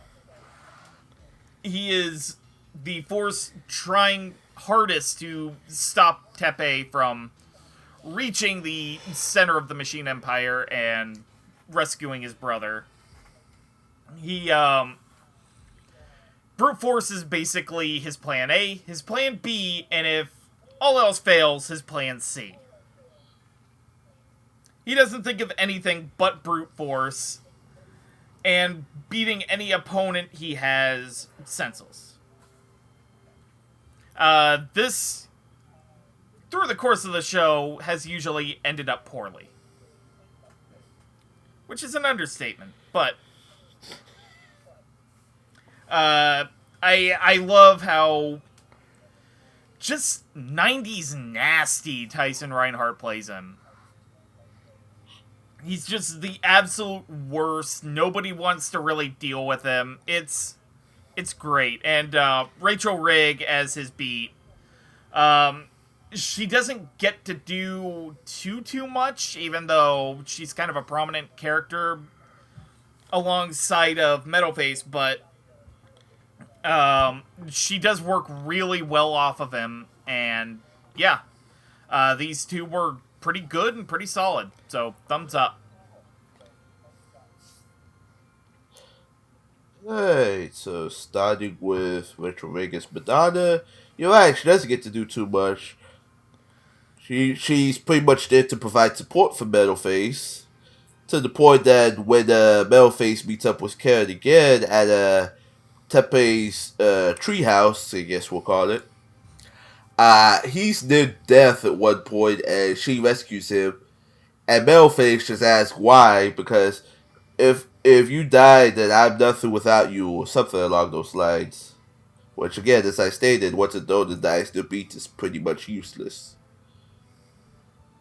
But Rachel did a very good job, and I was kind of impressed, like, because I don't get to talk about Rachel Robinson much in anime, especially now that she's gone out to LA too. But for what it's worth, Rachel did a very good job. Tyson Reinhardt! Ooh, man, I never...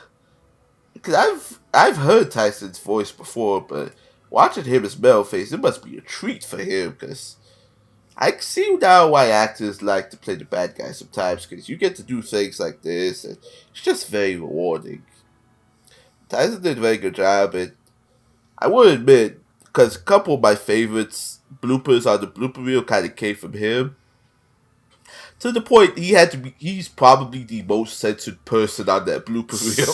Oh boy. I wish I could recall it for you, but it's 11 a.m. right now. And I would say this, like, I want to know where this character goes next in Neo, because if it keeps along the same path, I really think Tyson does have a penchant for bad guys very easily. I was going to make a joke, but I'm not bringing that moment up. These two did a very good job. I'll tell you after recording. Well, speaking of bad guys, let's get into some more. Now we're getting to the big guns here. Getting into the heart of the Machine Empire. We have Misha, we have Nasha, and we have Major Erebus. Now, Misha is a servant to the Machine Emperor, as far as I can tell, who has the gift of powers bestowed upon to him. I don't know, as far as I can tell, he can make somebody's head explode. I don't know what other abilities he has yet. But all I know is his one purpose in life is to save the life of his sister Misha, who suffered from, I don't know, I guess an incurable disease, to the point that it requires flowers from Camilla's garden to be harvested. I kind of sense from Koto's perspective too that she might have a power as well, because he's seeing imaginary flowers. He says they're flowers he does not recognize. So maybe that could be it, but we don't know. And then we have Major Erebus, who was a part of Karen's exile 5 years ago, has learned the truth about the Beat Raffaello to the point that he kidnapped Kotaro at a press conference he was at and killed 10,000 members of the scientific community just to get him. So it's kind of like, what was that one movie with the assassins? Kill one, save 1,000? The one where they can bend bullets. Oh, Wanted? Yes, it was like Wanted, but backwards. So over the course of the show, you realize they tried to help Koto in secret because, Machine Empires pretty much has something else in mind. And I think she kind of has an affinity for Koto in a few points, too. Especially looking at the character design. Character design looks like an M. Bison reject, let's be honest. Which is funny because I bring that up for one particular reason. But playing these three, Misha is voiced by Alan St. Victor, Nasha is voiced by Natalie Hoover, and Erebus is voiced by Caitlin Glass. Alright, Ahmad? Where to start? I'll start with Nasha, who I did like Natalie Hoover's performance, though Nasha has relatively less to do since she's comatose. Yeah, exactly. She doesn't talk a lot.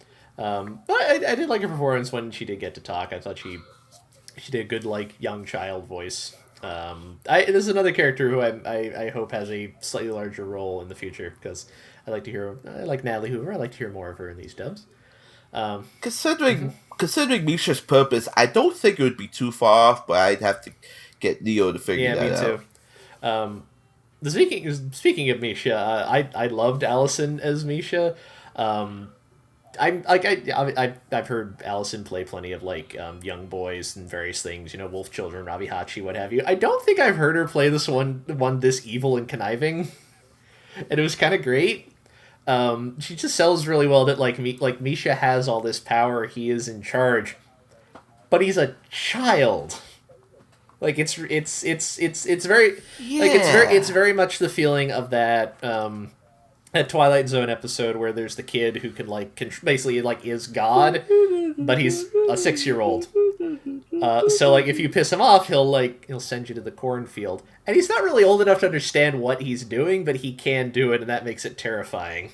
And Misha has a lot of that flavor to him. He has way more power at his disposal than he really should, given how old he is and who he answers to, which appears to be no one. So that's upsetting.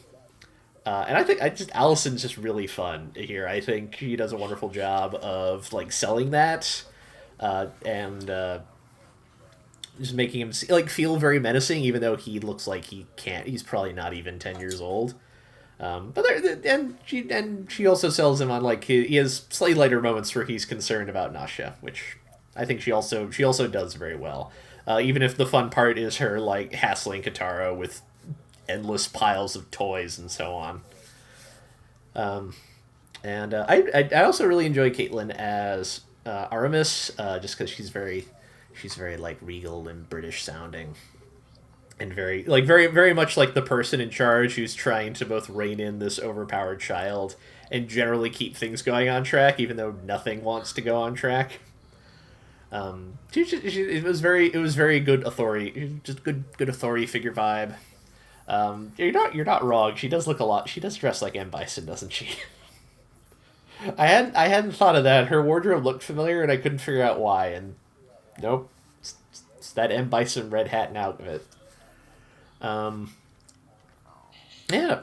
She was just good at kind of playing the character in kind of the more sort of overt I'm the bad guy ways, but also much. Also, I thought nailed a lot of the aspects that are much more I'm trying to make all this work, even though everything happening seems to be conspiring against me, to the point where even my stupid underlings underground won't actually do what I tell them to because they're so tripped up on being an asshole.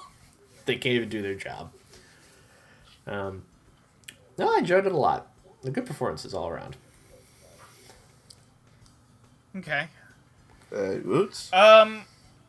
Yeah, unfortunately, I don't have, anything to say about Natalie Hoover's Nasha, just because she really doesn't get to speak, outside of maybe, a flashback or two. So unfortunately, it's been a little bit since I actually watched the episodes. This was supposed to record like a week ago. Yeah, and Alison Victorian's Misha. I just love how much of a conniving, spoiled brat she gets to play. Like, he thinks he's in control of everything. While unpredictably, there's a giant monster directly under him that will probably devour him if given the chance. I love the scene where he's first introduced, when Kotaro's walking through his playroom, and he just gets hit by all these toys launching live ammunition at him. Like, that really set the tone for the character when he finally appeared a few minutes later. I just love the fact that he gets kind of pissed off when people confuse him for the Machine Emperor. It's great. Like, nice and hammy. And in that same sense, Caitlin Glass's Erebus is much the same way. The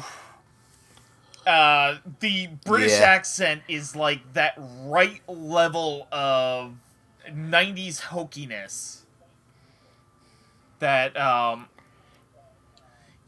it's, trying to find words to describe it. It's, anime directors in the 90s just like, oh yeah, go ahead and use that British accent, it'll be fine. And it's like, not spot on, but it's just passable enough. And I don't intend this as, like, an insult, because it feels intentional, so.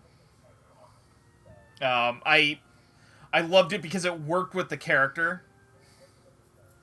Usually I'm not a fan of, voice actors doing accents unless they can really pull it off, because it can go very wrong very quick. But yeah. Overall, I like these three. I like the, just the general sense of charisma Misha and Erebus both kind of gave off, even though their plans are rapidly going up in smoke because of Misha's arrogance. Like, it's great. I love, like, conniving villains who undercut their own strategy just because they don't realize it's probably not gonna work like you think it will. Right, then, so Natalie Hoover's Dasha.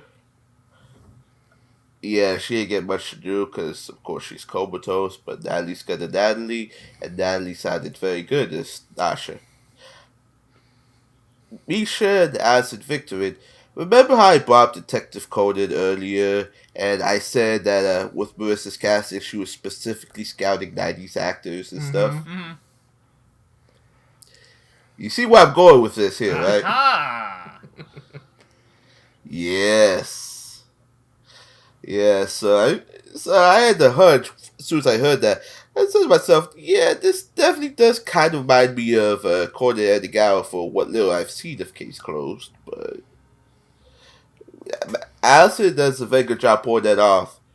And of course, it's always a delight to hear Allison, because like Brittany Karbowski, she has one tone of voice, but she manages to spin it into a variety of performances, because this is actually her natural voice, if you can believe it. And Erebus, I'm not gonna lie to you, when I first saw Erebus, I kind of had a Gigi moment.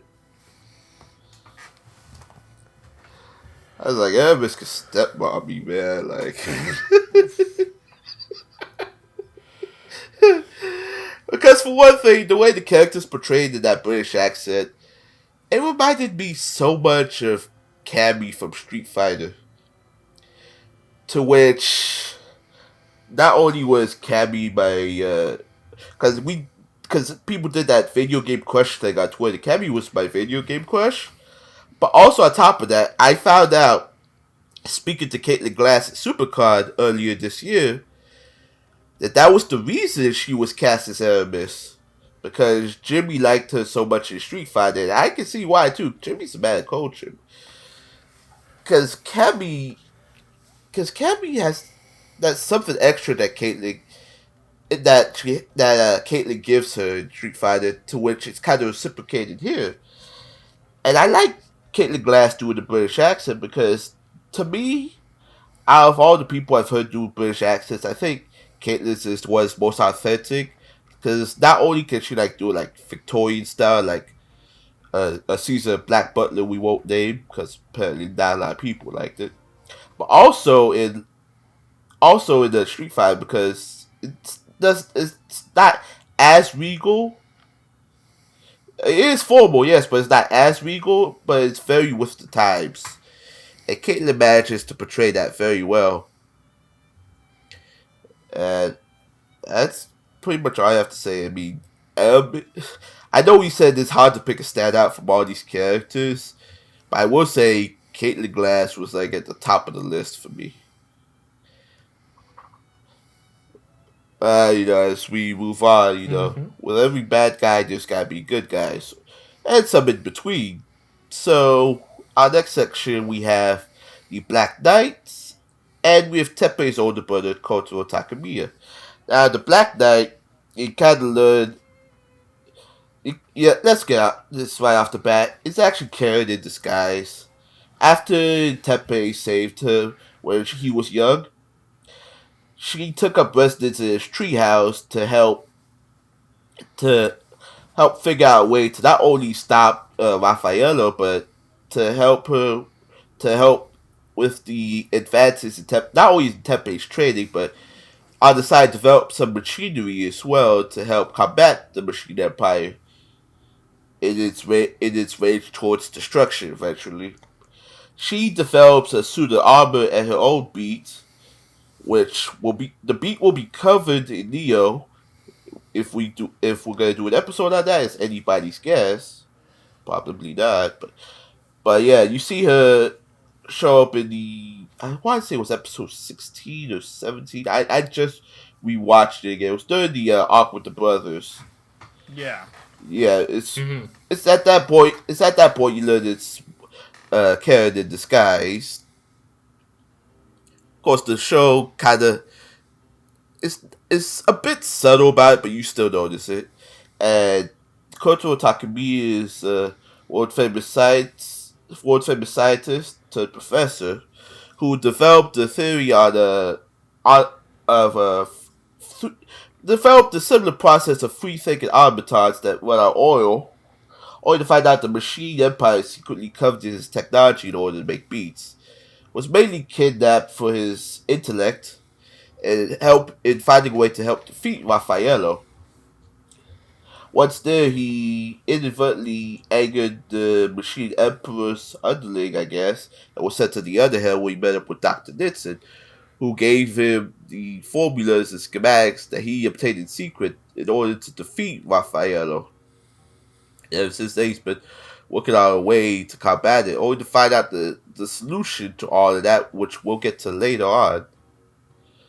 But playing these two, if Black Knight is Karen, it can only be that Black Knight is played by Morgan Le Ray, and Kotaro is played by Josh Greeley.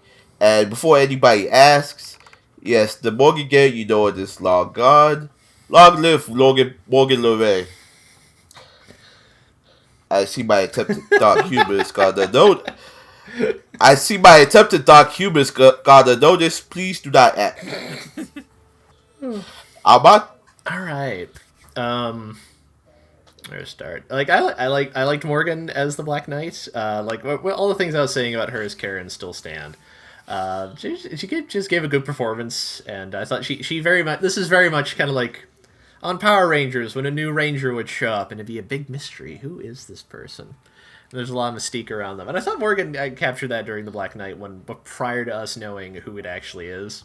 I'm sure if you're better than me at picking out voices, you could probably take a guess. I think even I took a guess. It's like, who could this be? I enjoyed her a lot in this performance. I thought, if nothing else, she got to be more in the show, which is always a plus. And I thought she did really well as this like cool, mysterious action person. Why are they here? What are they doing? I enjoyed Josh's Kitaro a lot. I thought once again, this is one of these performances where obviously Josh is a relatively newer voice actor. He was not acting in '90s dubs, but he nails the tone of it so very well. I think he fits his character very well, especially because I feel like Kotaro often.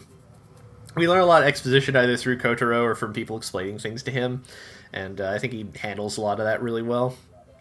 Even if it's just like sitting in a dank cave, carving out formulas on the wall with like a stick or a broken fork. I forget what exactly. It was a fork. He had a drill beforehand, that's right. though. And the drill broke, and he had to use a fork. He did a good job playing this very like. He's well-meaning. You can see all what's happening is wrong, but he can't really do anything about it because there's a machine empire keeping him locked away. And he gave a good performance. I liked it a lot. It was it fit very. Both these words I thought fit the very 90s-ness of this dub that I think makes it work so well. And I think they both very much help bring that and keep that. And I think it was a big benefit to the dub as a whole. I liked them a lot. Okay. Oops. I really liked the sort of mysterious nature of Morgan Le Ray's Black Knight. I mean, let's be real. It's an extension of the character of Karen. So, yeah, there's that. Basically, my opinions on Karen as a character also apply here, but also add the little air of cool mysteriousness that, a masked character kind of gives. So, there's that.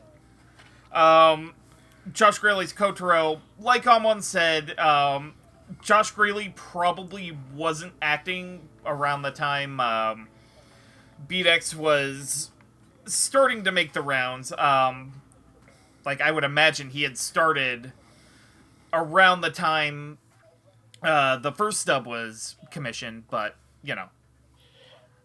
splitting hairs here. He felt like he naturally fit in. And he gave it sort of that 90s cheese that sort of the good guy scientist character would get in, I feel like the, Dr. White in Mega Man. Sort of that vibe. He's very clearly smart, very clearly capable. And he also gets, great one-liners in the episode recaps at the beginning of every episode he gets. So, yeah. Really good all around. Yeah, so starting with Morgan Le Ray's The Black Knight. Like everybody else, my thoughts on Karen still stand too, but the way she portrayed the Black Knight, it kind of gave I was going to say it was like a Racer X kind of vibe from Speed Racer, and then you brought the whole Mystique thing for Power Rangers, which actually makes much more sense. So I still stand by the Racer X comment if you ever seen Speed Racer. No, that's still a very good point of reference. Yeah, spoilers for Speed Racer, but... Hope you saw Speed Racer already, guys.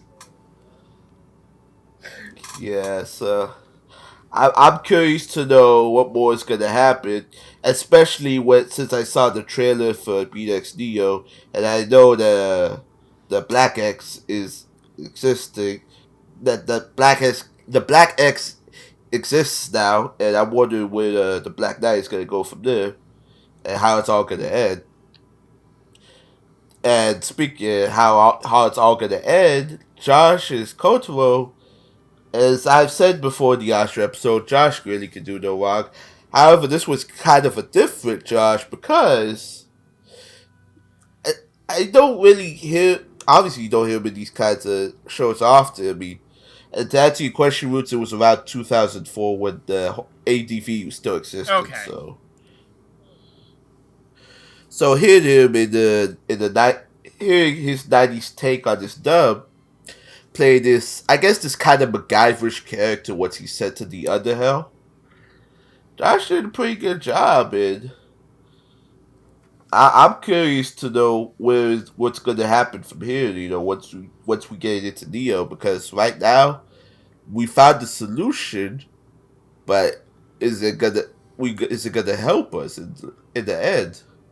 That is anybody's guess.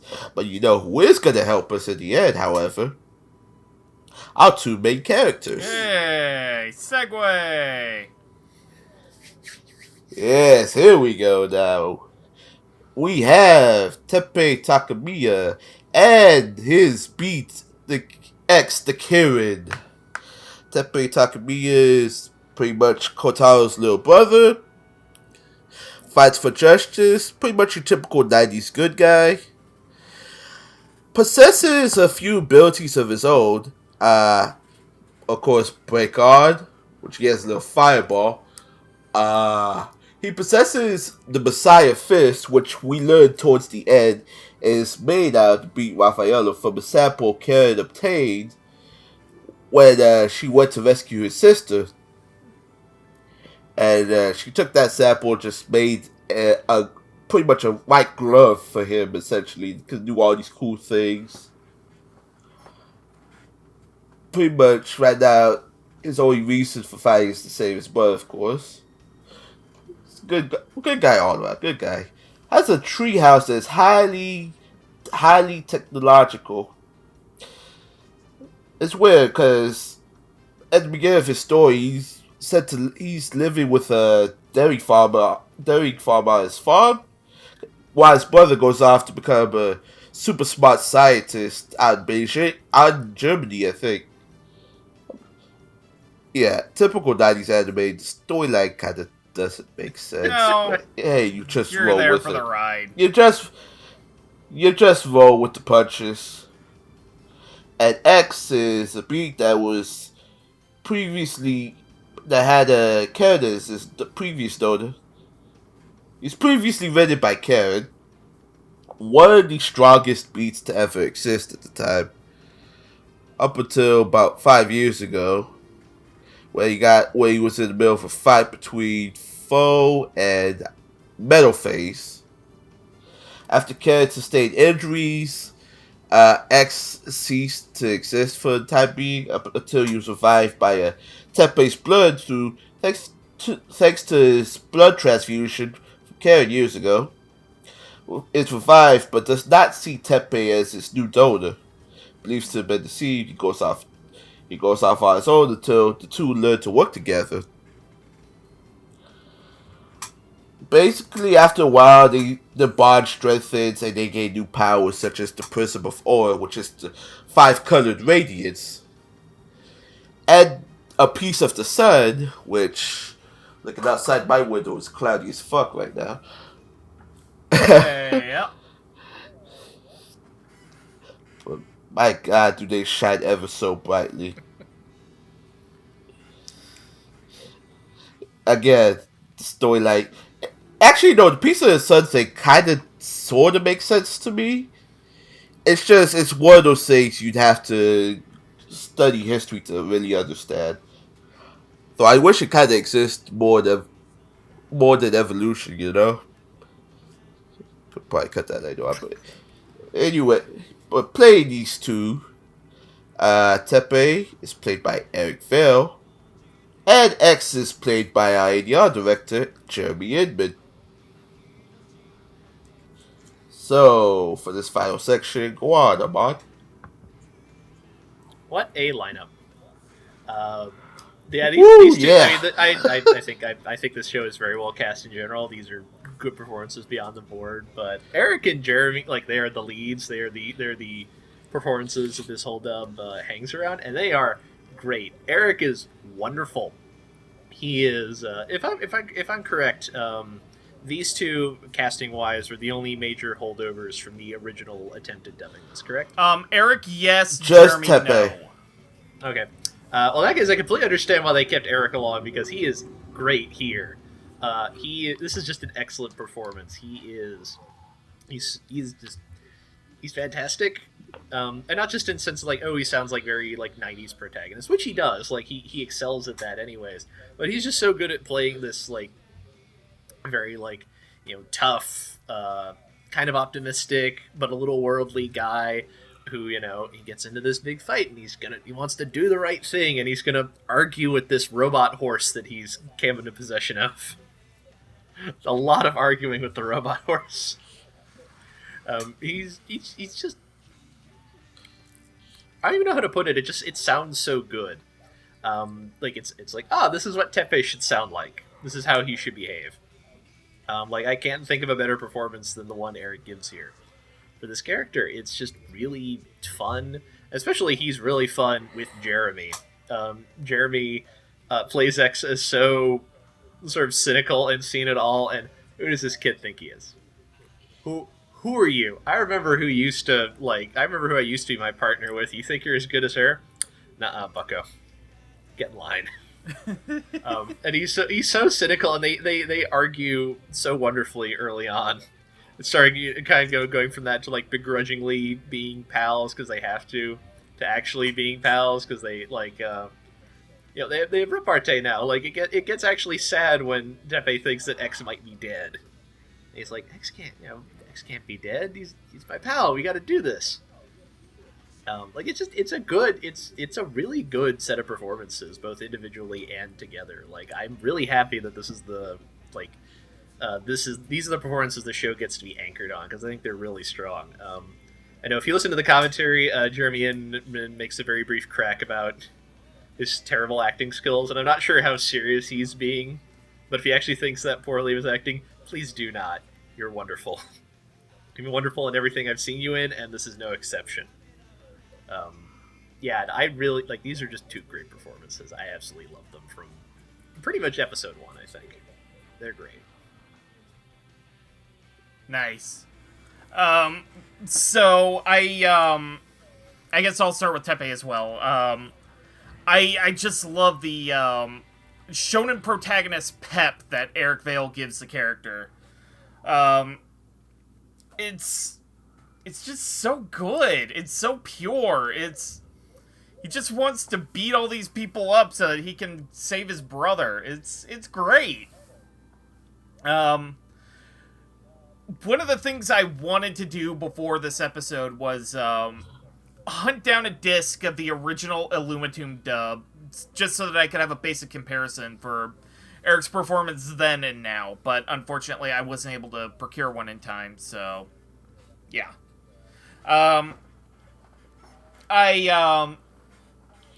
He's just so arrogant and stubborn in the beginning, and it's just so good. And then, Jeremy Inman as X. One thing I particularly liked was, sort of the dynamic between the two, sort of evolving and growing over the 25 episodes of the series. Because, as we've been saying, the two didn't like each other in the very first episodes of the series, and X is very begrudging in accepting Teppei's help. And he's very begrudging in helping Teppei with his quest as well, until about halfway through, where he just realizes, oh, yeah, it may not be his blood directly, but he's my donor. So, you know what? I'm just gonna roll with this.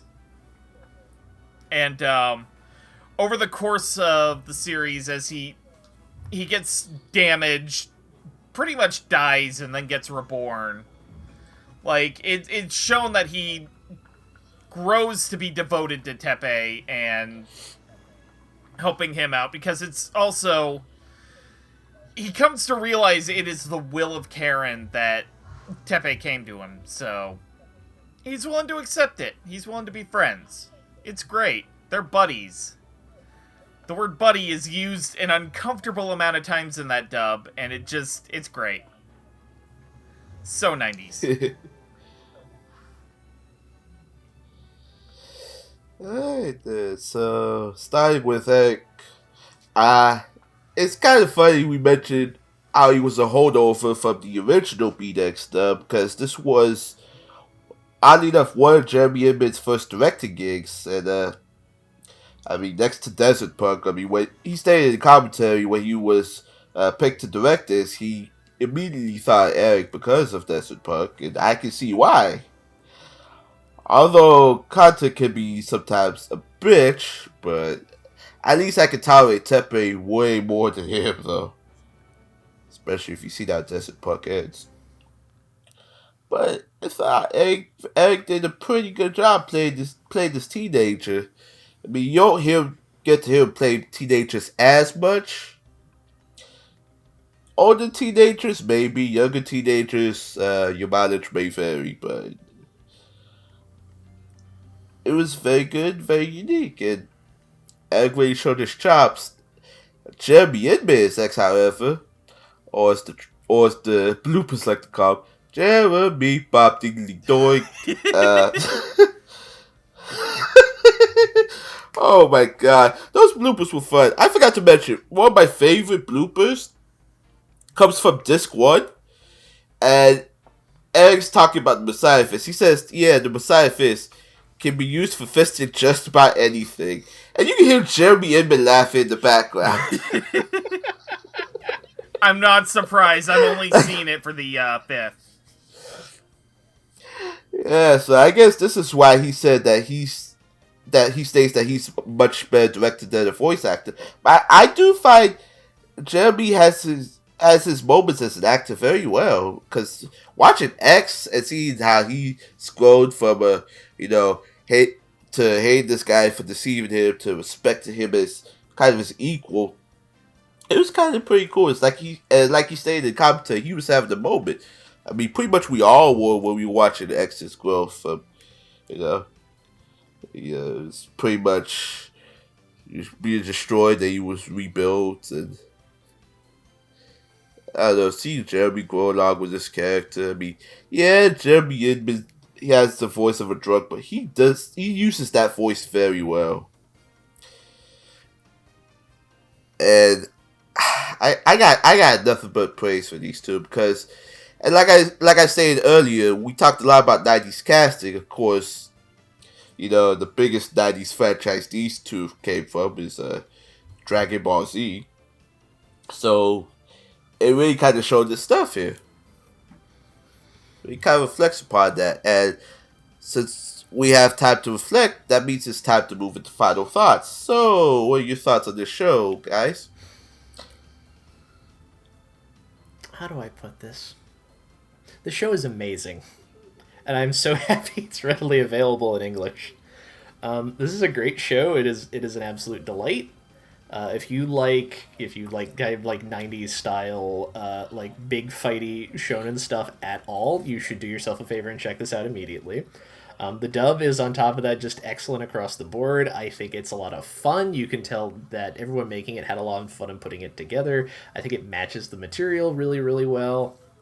It's really well directed, really well cast, really well localized.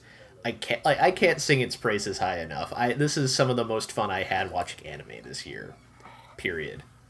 It is weird that the best dub of 1998 came out in 2017, or 18? When did this officially get released? 18. It is weird that it came out in 2018 instead of 20 years earlier. But hey, I am not complaining because I got to watch it. All right, so I largely agree with Amon, but on another kind of track, I don't want to jump the gun too much on this, but getting your hands on the dub is a little complicated as of right now. So a large bulk of my final thoughts are going to be, is it worth it to pay roughly $60 to own a DVD copy of this? Because at the moment, other than a free preview on YouTube, that is the only way you can get your hands on the dub. I would say that it was definitely worth it for me.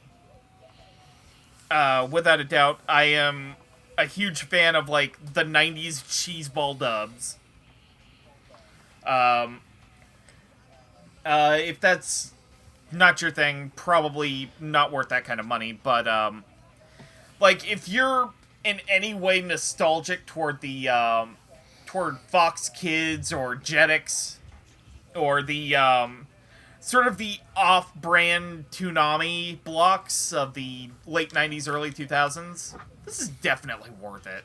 Like, do yourself a favor, do Anime Midstream a favor, and pick yourself up a copy. It's great. Okay, so as for me, yeah, this was really impressive. It was a throwback to watching a lot of tokusatsu and this kind of stuff back in my early years. You don't see a lot of anime like this anymore. I think, as Marissa stated in the commentary, between 90s anime and present day anime, she realizes that a lot of present day anime seems to be more of an advertisement for the manga, whereas back in the 90s, like, you want to see everything happen while it was in motion. Like, even the design and everything was very impressive. Because if you look at the animation today, like, there are some animes that have good looking animation and some that have bad, but in the 90s you could not really discern one from the other. And I really like that much. But through my notes. And with the dub, it's very solid casting. I like how Sound Cadence did their research. Not only keeping everything 1-to-1, because some of the actors that you're gonna hear in here, they were the old BDX dub, but it's different characters. And the Sound Cadence kind of kept that consistent. Repurposed them, but he kind of kept it consistent.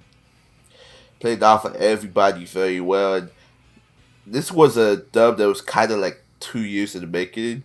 Like, Marissa said that they had to do this on a tight deadline. What's funny was, I think this was kind of done like around the time, but Yuri on Ice was 2017, right? 2016? I want to say, God, that was one of the first of the Funimation Crunchyroll, so I want to say 2016. Hold on, let me look it up real quick, because there is a point to this.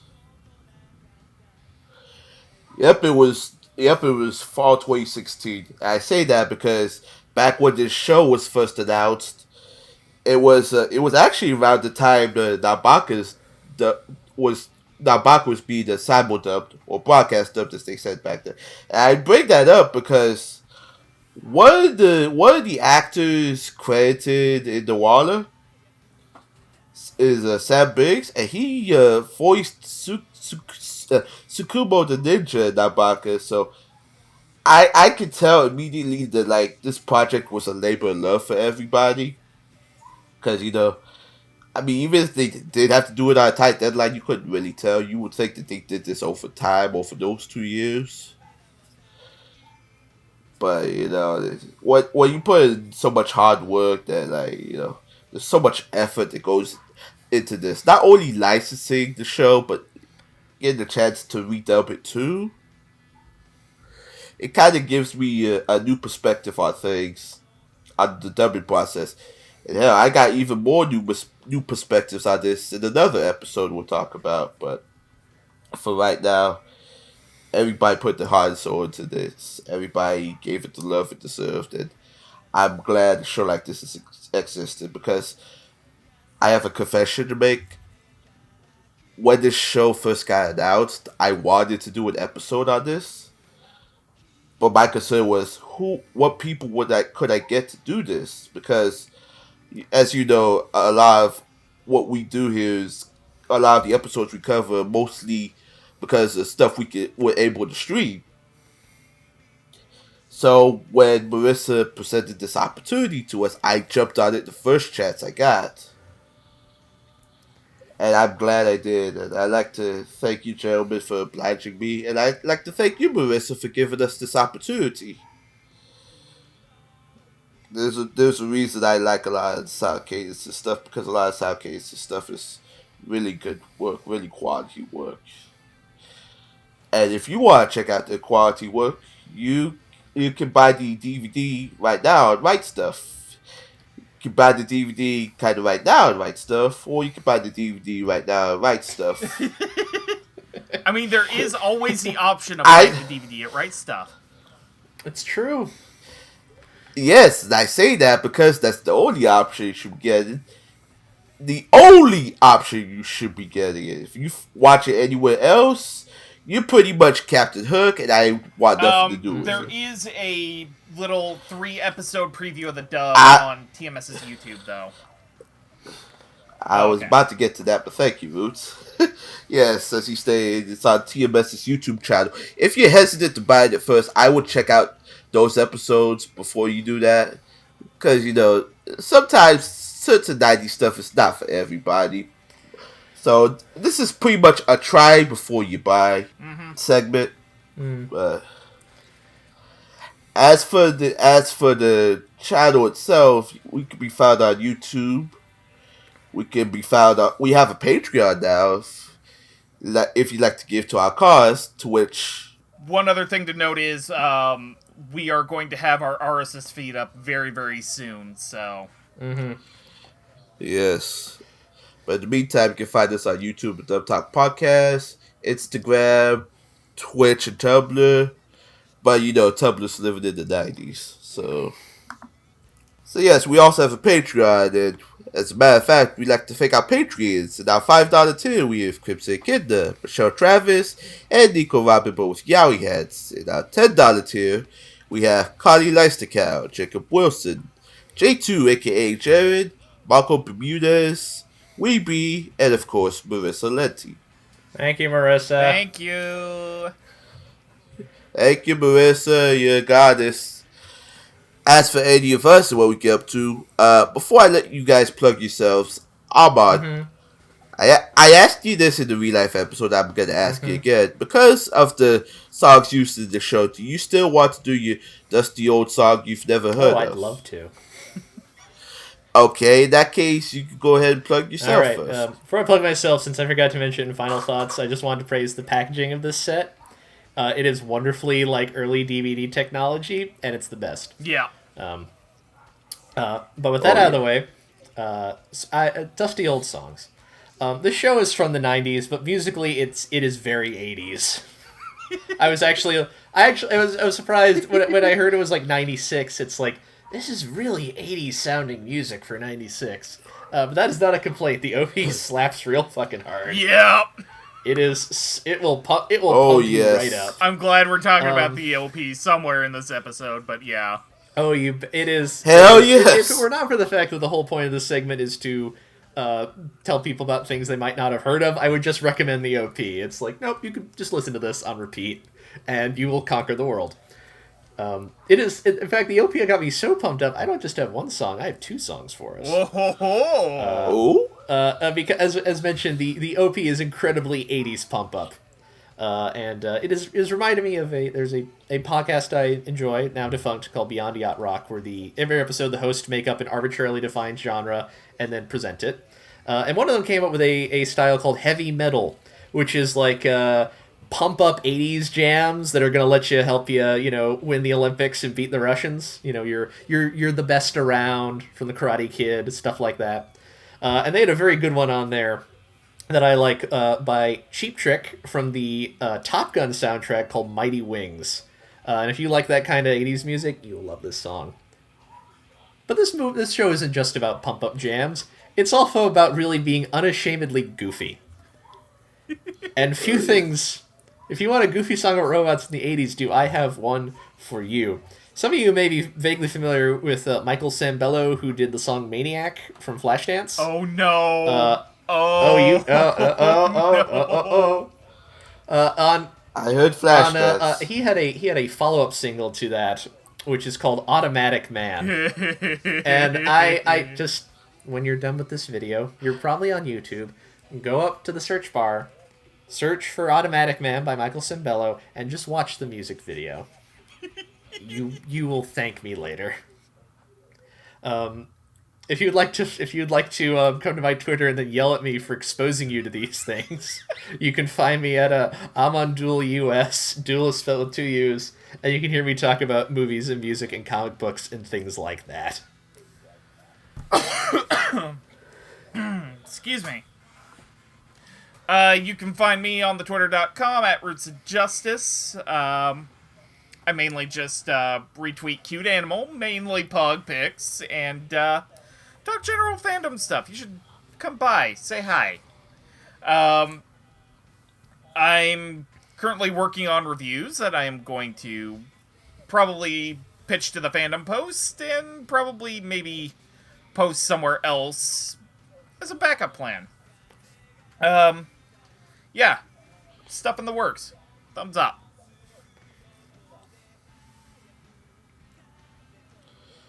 As for me, I'm an assistant editor for the podcast. I'm filling in as a head editor to Lilac gets